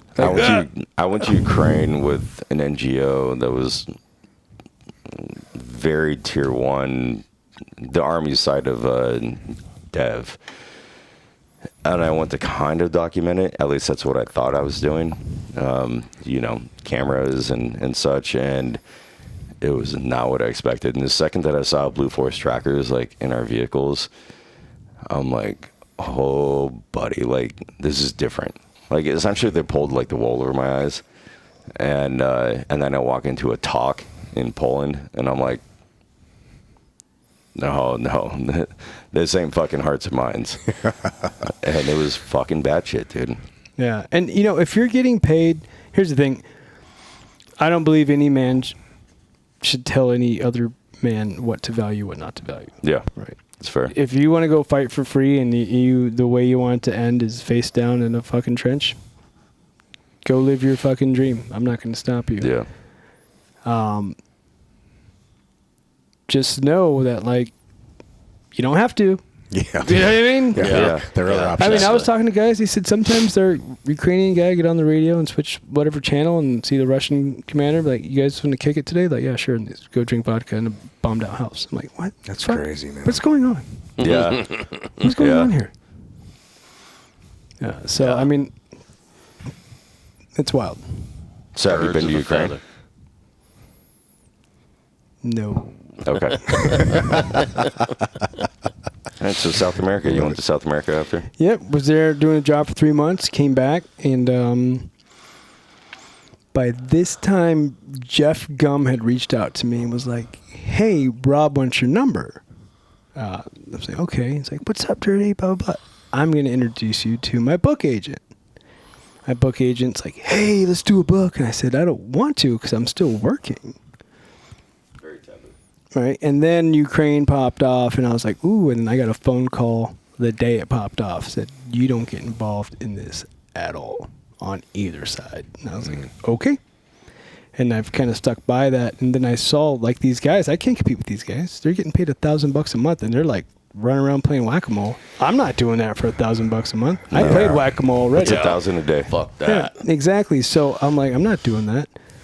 $1,000 a month to go in that shit. Yeah. Fuck, dude. So I'm like, I don't get out no. of bed So for like, that. I can't compete with these scabs. You know what I mean? And then he called again. He's like, you sure you don't want to do the book? I'm like, actually, let's set some parameters. So I made sure there's no Trident on it. I didn't want it to be Bud centric or anything because Buds isn't proprietary to me. Everyone's gone through Buds. So I said, let's talk about what came after. I think that's where the story is. I mean, I do like flashbacks, like, oh, this reminds me of this or one time that, but it's mostly all after. Did you have to get it vetted by DOD? Yeah. In the agency? Yeah. We had like 4 months at the Pentagon. Do you feel like it really detracted away from the story? No, the one story they took out was like, I was like, I'm cool with it. Yeah. Because the lawyer I had walk it through the process was like, oh, we have this many weeks to like, rebuttal. I'm like, no, leave it. I'm fine with it. Yeah. And we just kept the redactions in the book. Yeah. They're just black lines. Just blacks. That's cool. Yeah. That's cool. Makes it a lot easier. Did you go on a PR tour for it? I don't think I think after COVID, everything got so remote. Like, yeah, it's true. Even shopping the book around, because I was on Luttrell's podcast. He's like, wasn't it cool going around New York to all the publishing houses? I'm like, dude, no one. It's not. That's not what it is. Yeah. It's just Zoom and then bidding war and then whoever wins, wins. PR tour, like, it's more this. I think you get more out of, like, doing... More real. Yeah. I mean, I guarantee there's going to be a bit more sales on that, especially after that story, because I'm motherfucking mind blown. Yeah, all 7 of our listeners are going to be very impressed. Yeah. Don't sell ourselves short. And I asked about 8. that. Unless you're like Stephen King or someone's really hot right now, like Jack Carr or something, and you can like feel, but like there's been really good authors that like New York Times bestsellers, like go post up at a Barnes and Nobles and like no one shows up. So like the juice isn't really worth the squeeze. It's different. And now, it's I not think it's podcasts. Yeah, it is. And it's not my book. It's my book, but I didn't like self-publish. So if I self-published or something like that, I would be going crazy trying to get my name out there even more, right? I sold a big publishing company bought it. So they give me my money. Yeah. And obviously, yes, I appreciate when someone's like, oh, I support you, I bought your book. I'm like, well, thanks. But they already bought my book, the publishing company. So, yeah, all the sales I appreciate, I'm sure, but I don't think I'll see any of that for like a while. Because I have to pay back the advance and then my rate per and all the thing. So what year was that was that 2021 when you wrote that? Jeez, I don't know. But I know it came out last year. Last year was the book release party in Vegas. Yeah. August That's last right. year. So that was a long process. Well, I didn't start it. I didn't start writing it right away because I didn't want to. Yeah. I don't remember when I said yes. But it took about back, because, you get the editors on the East Coast, time difference. Okay, do this, do that. Let's look at this. Let's chop this out, add more color to this, explain this better. So we did that. So that back and forth takes a lot of time. And then Pentagon takes 4 months, sometimes 9 months, apparently. So I got pretty lucky. And then they have to time when they want to release it.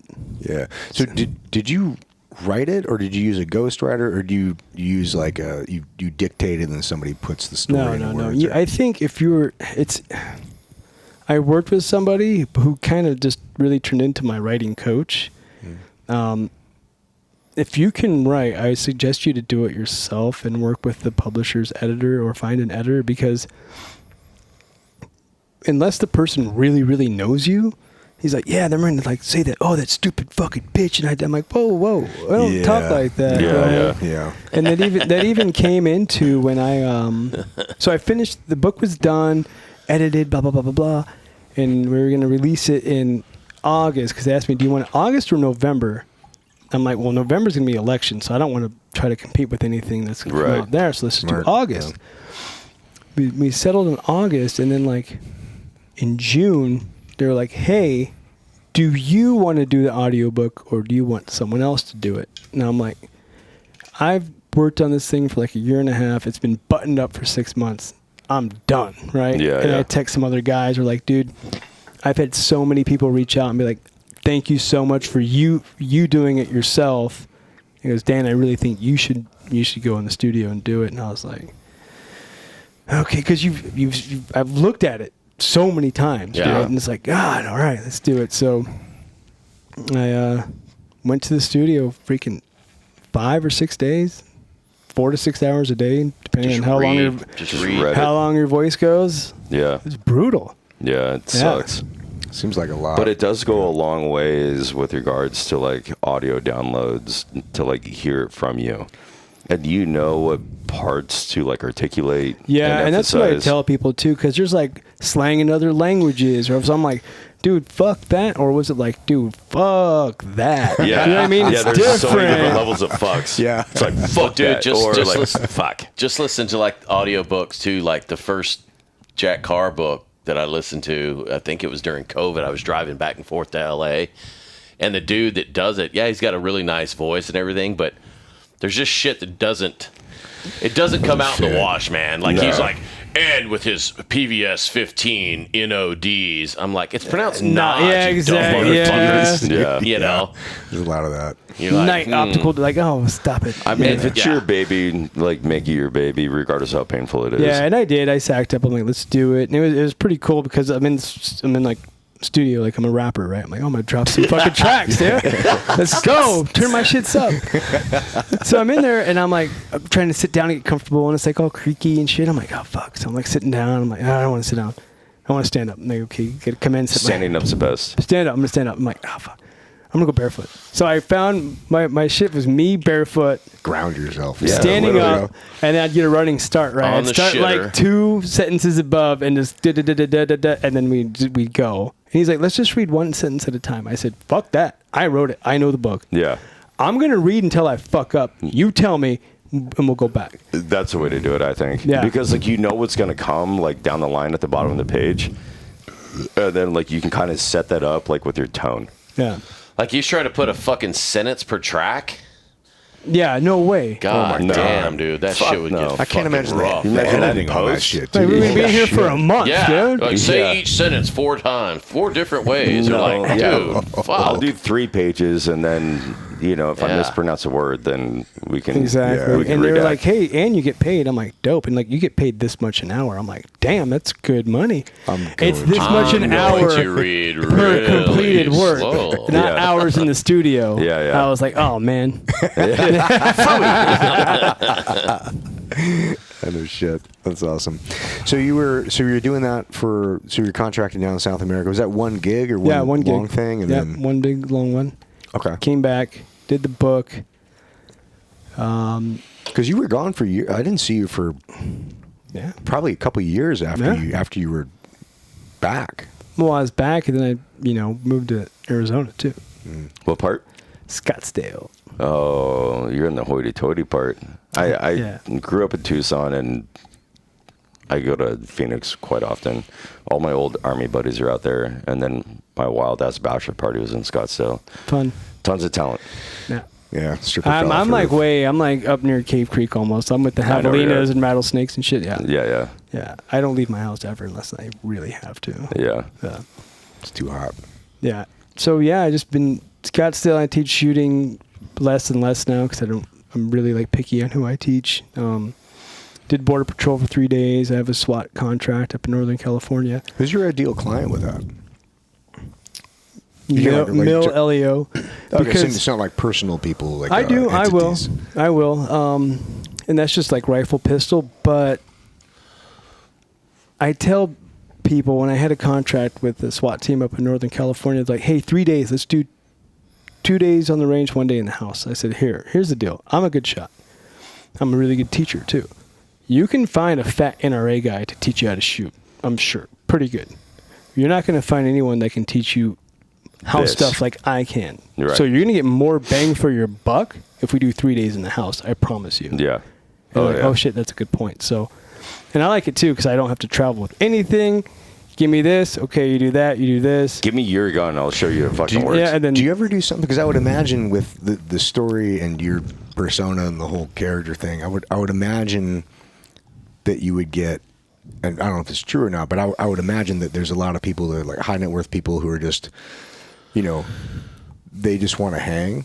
and that's when it gets kind of weird when I had the book come out. It's like, hey, let's go shoot. And I'm like, okay. And then they're like, Serbia. Da, da. I'm like, bro, do you just want to chill and talk? Because I have a public speaking fee too, and it's not this fee. So like, what do we do? $200 an hour. Yeah. But I mean, I would imagine there's people that would pay like $10,000-$15,000 for a day where like you go shoot for a couple hours and then you go have some steaks and dinner. Yeah, and just I'm go chill. sure The that's a experience. thing, but like Yeah. I look at things now and I go, hey, do I want to keep doing this? And if the answer is really no, then I'm not going to do it. I do speaking, I do private instruction, but I screen people. I do Zoom calls with them first. Yeah. And if I want to teach them, I do it. But I'm not really trying to market and like do that a bunch because it's not scalable because I can't be in 2 places at once. Right. And I'm still on the range with a stranger and we're hot. You know what I mean? Yeah. So Yeah. So there's that. You know? Taco was doing a thing like what you're talking about. Like he had 3 or 4 dudes, and they would pull dudes in and like high net worth individuals. That's kind of Yeah. what Tim and Mario and the guys at Red Watch are doing. Yeah. I have no desire. Yeah. I've had a handful of clients that I've kind of taken under my wing a few times, and it's somewhat fulfilling, but then you get to a point where it's like They just want to be able to say they did it. Well, not only that, but then you get to a point where they're not maintaining their fucking skills, and like every time you go to the fucking range, you're reinventing the fucking wheel every time. Yeah. It's like, God fucking damn it. Like, Yeah. do you know, like, we just went through this like last week Right. or 2 weeks ago. Wouldn't it make sense though? Because I would imagine if you're a high net worth person, you're your family's your priority, and your castle is your domain.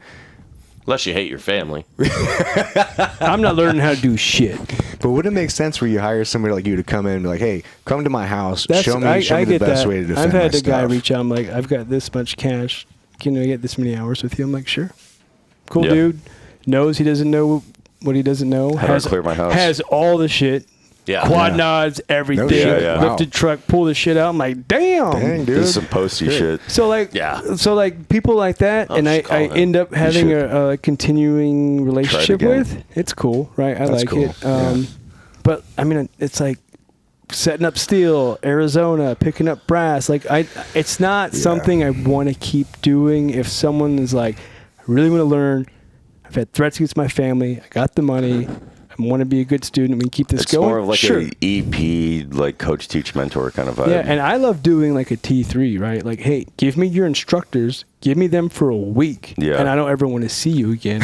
Here's my number. If you're like, what do we do when this happens? Fine. Yeah.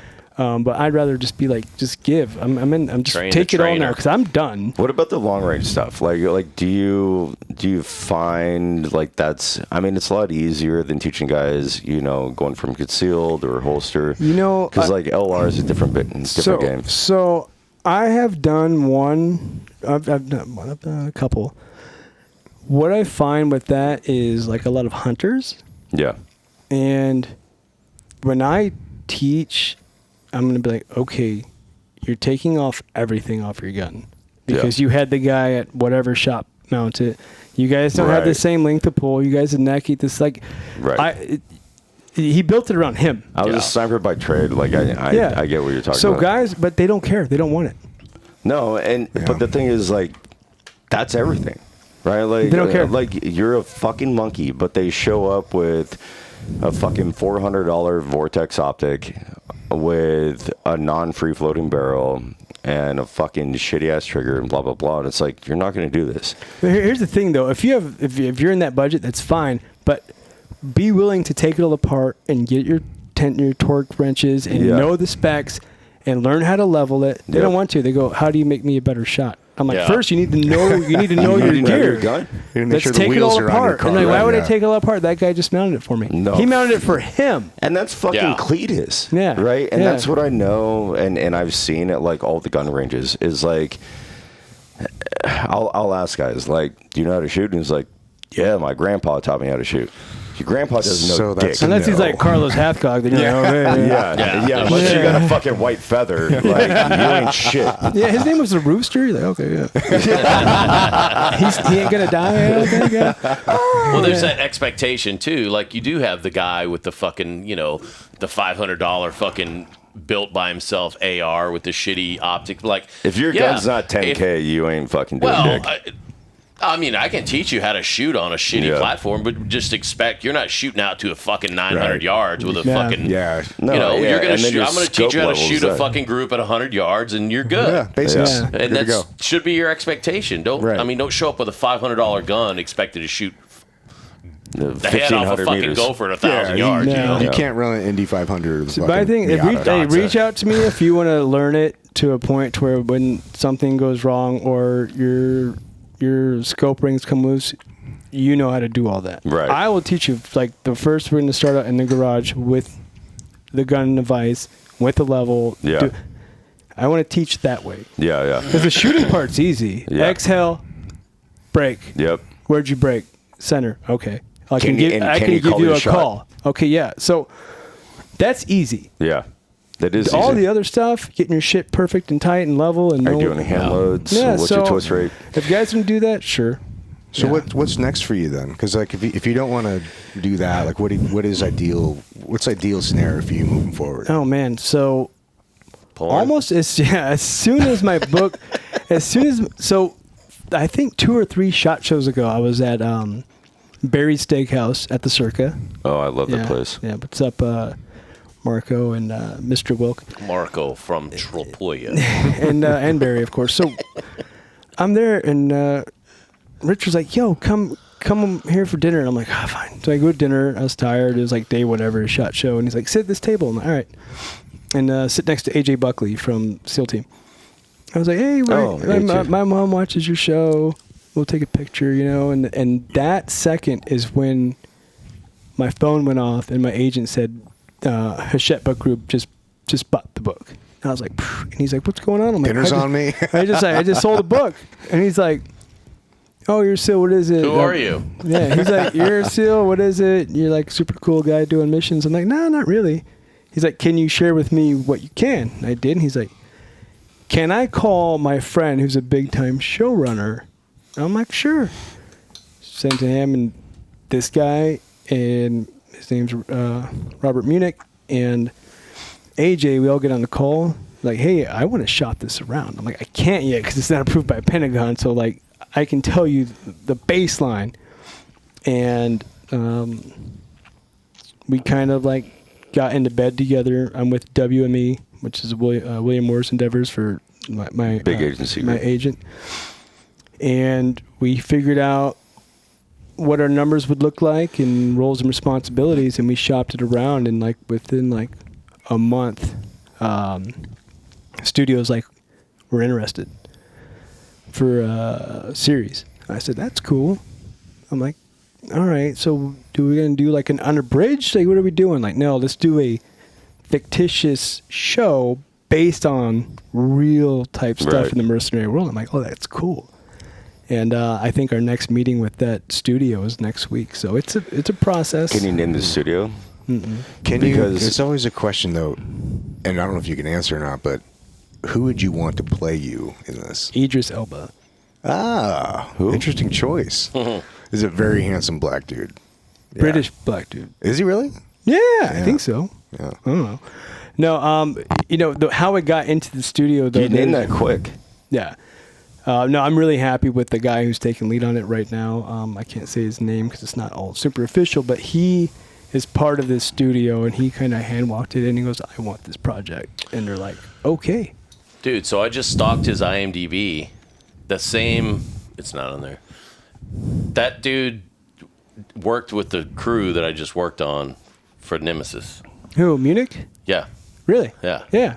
So he did Power Book. Yeah, Power Book. So that was the show that these other people just did. Okay, yeah. So I was just up in Ojai with him for 2 days, him and his wife, on my big road trip. Yeah.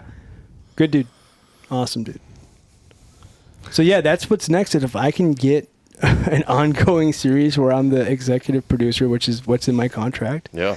And I'm a writing producer. I'm not a non-writing producer. Yeah. So I can get script fees for the ones I write. And Munich, who's the showrunner, he says, I never take script fees. That's all you guys, writer's room. So I'm like, dude, that's awesome. Yeah. Good dude. Who does he want to play him? I think Idris was on he was showrunner. on the short run for the new 007 as well. Yeah. Yeah, it's a good character. Yeah. Oh, no, I was talking about Robert. Not Idris. Okay. No, but I'm really happy with the guy who is slated to run lead on the I won't say his name, but like the dirty of the show. He's a stud. He's super cool. He's awesome. So, and he's super, just keeps doing this with every project he touches. That's cool. It's just such a big bureaucratic thing, right? It's a huge, these studios are huge, and things take time, and people are busy, and then schedules, and they need time to read that, and we need time to edit that. Like, we need more, what's a beeline story for this character? Yeah. Like, okay, cool. All right. And at the beginning, I'm like, it's fucking good. Just take it, right? And now I've kind of let go of like, this is what it is. And some of the stuff now, I'm like, oh shit, that's a really good point. Oh, and we can run with this later on, and I can branch off into this and do that. Yeah. And that's why I'm really happy with going like a fictitious world of this, because one, I can just let go. Like, this is my soapbox was this was true. This is my project. Let's have fun with it. And entertain as well as be artistic and have lessons and stories in there. Man, I bet there's a bunch of spin-off availability too with the different characters in the Serbian prison. I mean, dude, it can go any different direction. Yeah, so we're gonna have fun with it. That sounds fun, man. Studio, if you're listening, let's go.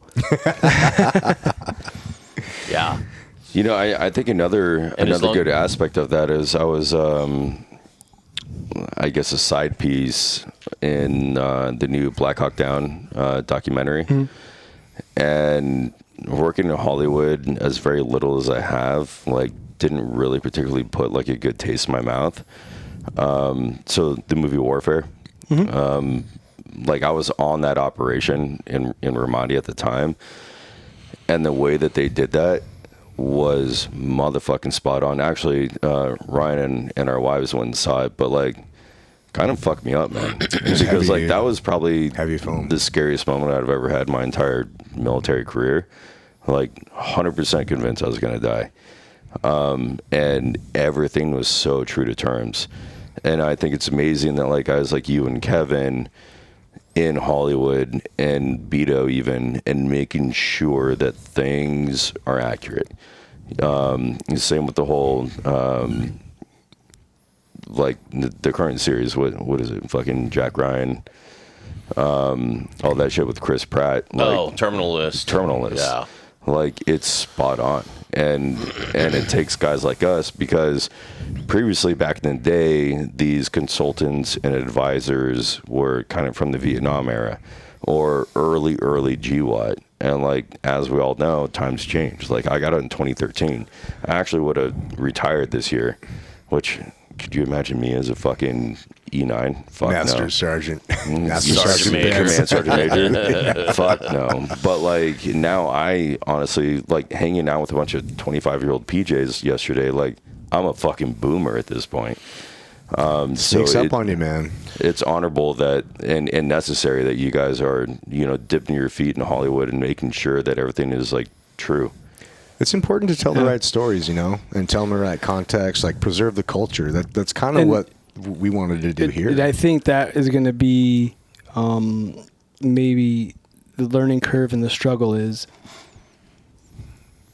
go so hard line we get shut down and nothing gets made, or pick your battles so it still gets made. It's picking battles. Even though it's like it's actually like this, like, bro, that's not going to sell because of viewership and the algorithm and this. You're like, okay, so it's gonna. I understand it's still entertainment too. Yeah, it's not a documentary. And when I was on that documentary, they wanted me to play Brad, who was one of the CAG snipers on that operation, and they gave me a Mark 18 with a suppressor and a fucking EOTech on it, and I'm like, guys, like this is not a sniper rifle, and they're like, oh, what do you mean, mate?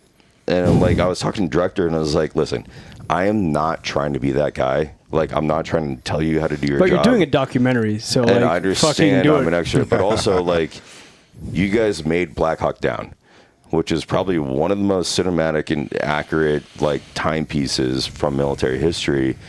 We need to maintain this. Yeah. And so, therefore, like, then the director started coming to me, and Tim Spear, another team guy, one of my best friends, and they're like, what do we do?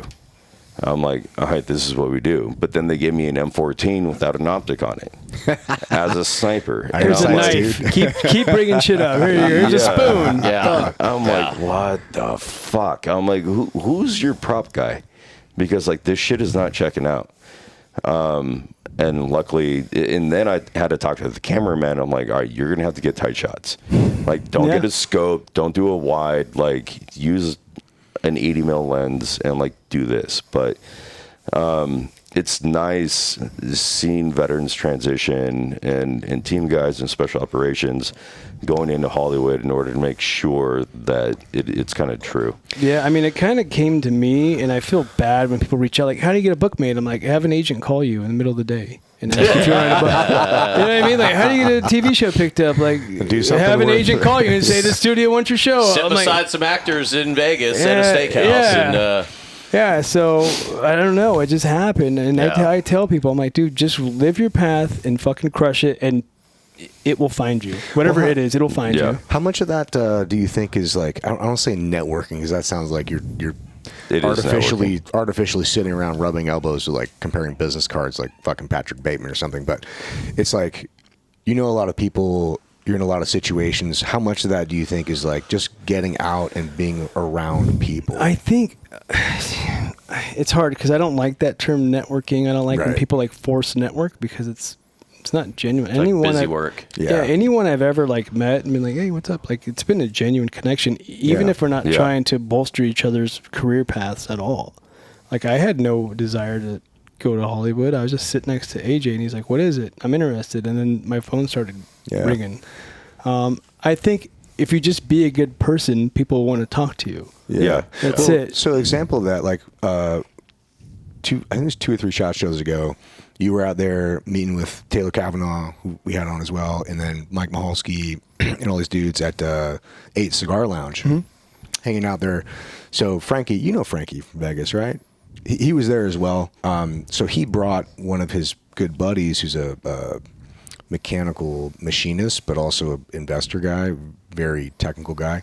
So he started working with Mahalski on stuff. So now they're doing stuff that just, I don't know how much I can talk about this, but really, really like DOD level game-changing shit. Yeah. At the highest fucking level. But it's because they met at that cigar lounge. And they're like, oh, I do this. They're like, oh shit, this is the problem I'm having. He's like, bro, have you tried this? And they just, a random conversation, and now they're doing like, but real recognizes real.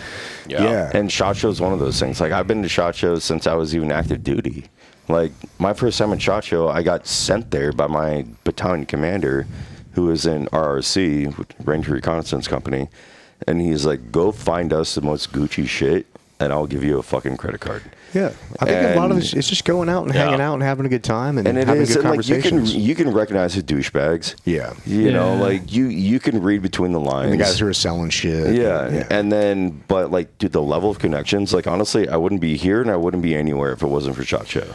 And I'm not like hat tipped on SHOT Show, but it's just the people that you're surrounded by is very instrumental in kind of personal development. Yeah, no one's built anything crazy by themselves. Yeah, well, facts. I think speaking too from like Hollywood and seeing, especially how shows get made and shit, a lot of that is who the fuck you know and who you've. I mean, you look at a list of shit that's constantly been made and shit that's been successful. It's people who have their core team, and they're like, oh, okay, we'll bring this guy in for this and that, and you know, the good thing, and kind of going back to what you're saying about, you know, having a gun that's not proper, having, you know, that's the everyday fucking hurdle of being on a show that's like, well, fuck, we don't have the budget for it. It's like, well, fuck, man, how the fuck do you make it work? Yeah. Well, how do you make it work without it? Because which is why I told them, like, do tight shots. Yeah, they're not going to shit a fucking gun. And I think the good thing with you is, as long as your project is constantly, it's going to be a grind, but as long as it's still moving, momentum. And it's all about momentum. As long as it's not stagnant, because that's what you don't want. When people then they start to forget about it, and then now it's in that vault. And motherfuckers are like, fuck, man, that ship has sailed. We can't. We don't have the fucking. Dude, it's such a weird thing, momentum, but it fucking matters. Oh yeah, there's magic in momentum. What I noticed in Terminal List is like, dude, fucking Chris Pratt looks like that motherfucker can clear a room. Like, the way that he clears a room, like in that series, I'm like, ooh, who's the daddy behind that one? Jared Shaw. Yeah. Oh, really? Well, Jared's his guy, man. Oh, is he? Yeah, Jared. I think Jared From put him on the. No. Jared's a team guy. He was a first phase dude, but whenever I think I was at third phase when Jared was at first, or I might have been at SQT. It doesn't matter. He's a team guy. And I think he was the guy, the catalyst for actually getting Pratt in shape for some of those roles, like Guardians of the Galaxy and stuff. And then he's the one that took Jack Carr's project and brought it to Chris and was like, this would be fucking bomb as shit. I've been surprisingly impressed by? That's cool. Like, who the fuck taught Post Malone? Have you seen him on the fucking range, bro? Yeah. He looks better than most of the SQT students that I put through training. I'm like, holy shit, bro. Watching him flow, I'm like, bro, like, who the fuck taught him? Beto had a little bit to do with that, but like one of my good friends, Chris Van Loan, super talented photographer, like lives like right next door to Post. And so all the gear that he buys, like, Chris is like, you should buy this. Oh, he's got a red fucking quads. He knows how to use it. He's got a red Dawn fucking room from hell. He does, dude. You know? Yeah. That's awesome. Yeah. That's good. But actually, let's call Posty. but Ryan, your thing on networking, I get it. And I think, you know, I don't want people to see this and be like, I need to just go talk to a bunch of random people. I think it just if you force it, it doesn't happen. And then another thing I've you just need to go be you. Yeah, another thing I've been experiencing too, and I'm pretty much like, yeah, sure, whatever, we'll have lunch. And I'm not by any means like a public figure, and I don't have a billion people who know who I am or whatever. But it is as things continue to develop in your life, it's weird. You'll say yes to things, and people will be like, "Oh yeah, hey," and you're like hanging out, like, "Oh, what's up, bro?" And he's like, "You know, my cousin's a writer," and you're just like, "God damn!" You have to kind of. I feel like a dick to like. It's a whole lot of reading. Put my wall up a little bit. You have to, though. Because you start to see people just start pawing at you a little bit, you know? Like, oh, I have my SAG card. I'm like, motherfucker, I don't even know what I'm doing. I don't have anything yet. Like, stop.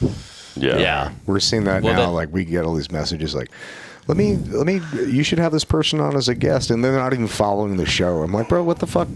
Like, no, we're not, no. We have plenty of people that we know firsthand. I mean, I've been burned so many times, dude. I mean, I think 3 or 4 shot shows, you're the dumbass bitch. And then now later on, it's like, no, you're not. Now it's just, you know, you're in the right circles and you're at the right parties and you're in the right suites. I think if you make yourself a person that other people want to be around, that's the key to, well, quote unquote, networking. It's just going out and having a good time. It's just doing what you're naturally going to do. And then you find other people that are doing cool shit and you do it together, man. But also, how old are you now? 40? 41. Dude, I don't know about you, man, but man, my 40s have been my favorite decade by far. I feel like that's what everyone tells me, but I'm dreading it. No, man, dude, it's there. Fantastic, man. Like, you're not in pain. I'm in pain. My back's fucked. Yeah, but I feel like 20s are kind of frantic. You're moving you're doing everything. 30s, you kind of like, you have a little bit of a toehold. You're figuring shit out. You can kind of start to put pieces on the board. And 40s, you now have a lot of relationships that are decades old, and you see a lot of people fall away, unfortunately. No, fortunately. True. Yeah, very true. But you end up with a solid crew that you can trust, and now you can start to make bigger moves with people that you trust because you have history with them. And you can build really good shit, man. Have a really good time, dude. And it's, man, I love it. I'm excited and hesitant to enter my 50s like Kevin. That's when it goes downhill. Yeah, dude. That's when you're like, God damn, man. Fucking knees, back, shoulders. You like sleep wrong. I'm like, what 30s the are fuck? like your 20s, except you have money. And then 40s are like your 30s, except you have wisdom. Yeah, I think you're a lot more. I feel anyway. I'm a lot more resilient now in my 40s. Well, 40s is the best for me because I do have to work out twice as hard for half the results. So I've been overcompensating for that. Are you doing TRT yet? Mm-mm. Oh, bro. Buddy. So I'm overcompensating for that. So I'm working out extra hard. Where in the 20s I'd fluctuate because I'm like, give me a week, and in a week I'd be like, back to where I need to be. So you can't do that now. I noticed that too, man. When I got to my probably late 30s, early 40s, I've been working out the same my entire life, like pretty fucking intense. But the results that I get started to diminish. I can't work out more. You know what I mean? Like I can't work out fucking harder than I already am. But with TRT, now you get the results. Back in your early 30s. Yeah, it's wild, Turn man. It's pretty crazy. So I'll talk to you offline. But Game Day Men's Health is who we've been talking with about this. Coda actually connected us with Evan, the founder. Sponsor us, fuckers. Super great guy, man. They've got I think they're the biggest. Are they the biggest TRT company in the country right now? Like 350 locations. They're up in Carlsbad. Wow. Yeah, and they're legit, dude. Like talking with Evan, they're like a 9-figure company, but they're super legit, and they're all about like team guys, all our stuff. So we're putting together a package that's going to be like, this is going to sound gay, but it's not going to be called this, but like the operator package. It's like all the same because we all suffer from the same shit, and I'm not trying to win a bodybuilding competition. We don't have herpes. No. But the thing is, dude, is like I got my TRT tested. I'm 38 years old, been blown up a shit ton, but like, dude, my level came back at 390, and they're like, that's not okay. Like, absolutely not okay. Like, it's not bad, but it's not ideal. Yeah. No. And then as soon as I got on it, now I'm at like 900, 1200, just depending on whatever. But like, dude, I feel back. Like I broke my back, broke both knees, ankles, collarbones, CTE, like all that shit, and I've never felt better doing it. I think I'll talk to you more about this after, but dude, I think you'd really dig it. It's just, it doesn't change you. It's just a better you, you know? It's turning back the clock. Turning back the clock. And there's no downsides either. None. Like zero downsides. As long as you don't go crazy with it. Well, yeah, I hope your wife likes more sex. Because that happens. That is. The libido's increased. Yeah, that is I don't want to say a problem, but it's something to be addressed. Yeah, for sure. There was something I was going to ask. I fucking forgot what it was. But, all right, where can people find you? Or do you want them to find you? American Mercenary on Instagram. I think that's it. Yeah. Do you have a website for the book? Or? I do. I forget what it is. I'll plug it. It's on my Instagram. You can click it. I'll find it. We'll plug follow it. the link. Yeah, follow the link. I'm the worst at it. I'm not. I'm learning social media. I understand it's a necessary platform. It's just I'm a dinosaur, and I know where my skill sets are at, and it's not there. And I could make it there, but I don't want to. So when I do get to a certain level, God forbid, then I'm going to have someone just, here's the Instagram account. Stay on brand. Don't say anything stupid. So one of the things I like about Instagram is that, because I don't like handing them my personal number, but when I meet people, I always hand out my social because it's way easier, and then it's like it's self-validation. I get to keep people I get to keep people at arm's length. It's like a filter. I get to keep people at arm's length. I get to see who they are, see how they interact. It's true. And then if I want to bring them closer, then I get to do that. But it's a very useful filter, I found. I can see that. Yeah, and that's how I use it. It gets annoying with the DMs and whatever. But it does. It's nice that you can. But it also validates, right? Like if you and I, were to meet randomly and we share Instagrams,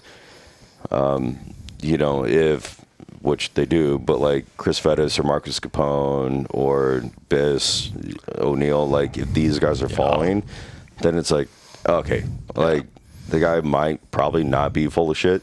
Yeah, especially because of how transparent I am where those on Instagram. 6 degrees of separation are. You're like, oh, okay. And then it turns into 1 degree of separation. So it is a little bit of validation. And I use it too, like if I'm going to reach out to somebody I haven't talked to in a while, I'll check their Instagram and be like, hey, did they just have a big life event? Did they just get married or divorced or have a kid or whatever it is? So it helps me to have a better conversation, present in a way, because empathy is not my natural state. I don't think it's any guy's any operator's natural state. But I've learned that that's a weakness of mine, so I'm trying to get better at it. Yeah, but honestly, it's been tremendously helpful. There are some drawbacks to it, of course, but man, I think it's a fantastic tool if you choose to use it in that way. I have no desire to be Instagram famous, but it is cool to be able to like reach out to people. I'm like, oh shit, I don't have that guy's number. Like, oh, what's up, buddy? So that is cool. Yeah, like after the Black Hawk Down thing, I reached out and asked the producers, I was like, who am I playing? Because like they have me shave my face and all that. And so I reached out to Brad, who owns a whiskey company in North Carolina, and I was like, hey man, you don't know me, Army Bros, but I just played you in this Ridley Scott documentary, and got connected that way. And I was just like, ain't asking for shit, but I had tip. And it goes a long ways. Yeah, just another layer, just another option. Yeah. Tool in the tool chest. Perfect. I will be on Instagram now. Non-stop. All right, brother. Well, is there anything else you want to say to the people? Oh, that's what I was going to ask you. So, hopefully, probably the last question, because we've kept you over 3 hours now. Do you have any advice to somebody because you've had a unique journey on your transition out, and a lot of people are struggling in that transition, but a lot of our viewers actually are a little bit older too and have already transitioned out and maybe tried a few things and are looking to try something else. And I think you've done a really good job of reinventing yourself, but also staying true to, like, you've had the same character the whole way, but you've kind of like evolved. Yeah, I think that's a good way to put it. So do you have any advice to somebody who's like A, transitioning out and what to do, and then 2, maybe they're not happy with where they're at and they want to do something different. Yeah. When I was contracting, guys were like, you spend a lot of time on these boats together, right? At, doing the anti-piracy stuff. Like, Dan, you're so smart. You're going to do something great. And it was really frustrating because I believed them, but I didn't know what it was. So if you don't know what it is, it's okay. Just keep preparing yourself for when it comes to be able to pull the trigger, i.e. control that bubble, that 3-foot bubble, right? Stay in shape, keep all your ducks in a row, whatever. But it's okay to not know what the next thing is. That's totally fine, right? Yeah. Because I was like, I don't like skydiving that much. I don't like shooting that much. I don't like anything that much that we do. I want that to be my thing. I don't. Yeah. That's what I liked about being the SEAL teams. Like, we're doing this, we're doing that, we're doing this. Cool. Knowing that it'll come. And then me, my biggest thing, and I know it's hard to say, hey, go have this. I have researched this in myself. And the one common factor I've always had is a strong woman in my life, be it my mom or my current partner. So if you can have an awesome partner that can weather the storm with your new business venture, because you're going to need cash and time for 2 years to get profitable, right? You know this shit. It's not going to be like, I started a business, boom. And you don't need someone in your ear being like, why don't you just go work at fucking Subway, be a sandwich artist, and feed the kids, right? So if you can have someone support That's you. why I divorced my first one. Yeah, so if you can have someone support you and She have didn't a- like Subway. or if you have a, She don't like my if you football. need to have a guy partner or whatever, just have someone in your corner that's going to support you. Yeah, I know that's been a huge That is thing sage advice. in my life. Having the right partner, I always say, like, the person that you marry is the most important business partnership. Yeah, you'll and ever I don't make, need man. bro energy. I got it. Like the feminine, Right. strong energy is what really The is. intrinsic, thoughtful, caring. Yeah. And then someone keeps you on your toes. I'll be at the Midway at Disneyland playing those like the legit games that are impossible. I'll still win the stuffed animals because I'm good. Because I'll figure it out, right? I'm good. But you know, the person I'm with isn't like, good job, baby. It's like, why'd you miss one? I've like made 7 out of 8. And like no one ever makes bitch. one. I'm like, damn it. You know how much beer pong I played? Yeah, so like it's good to have that person that's going to keep you not only on your toes but pushing you to that next level. Yeah, man. Perfect advice. Nailed it. Yeah. I agree. All right, brother. Well, is there anything else you want to, any saved rounds, alibis, and shout out? All set? Thanks for having me. I'm glad we made this work. Brother, thank Dude, you so much for coming. Absolute gem. Yeah, for sure. Thank you, good sir. Good seeing you, Dude, kid. as always, motherfucker. Did you lose weight? No. Okay, no. For everybody, please like, subscribe, and join us on all platforms. All right. Hell Peace. Yeah. Bye.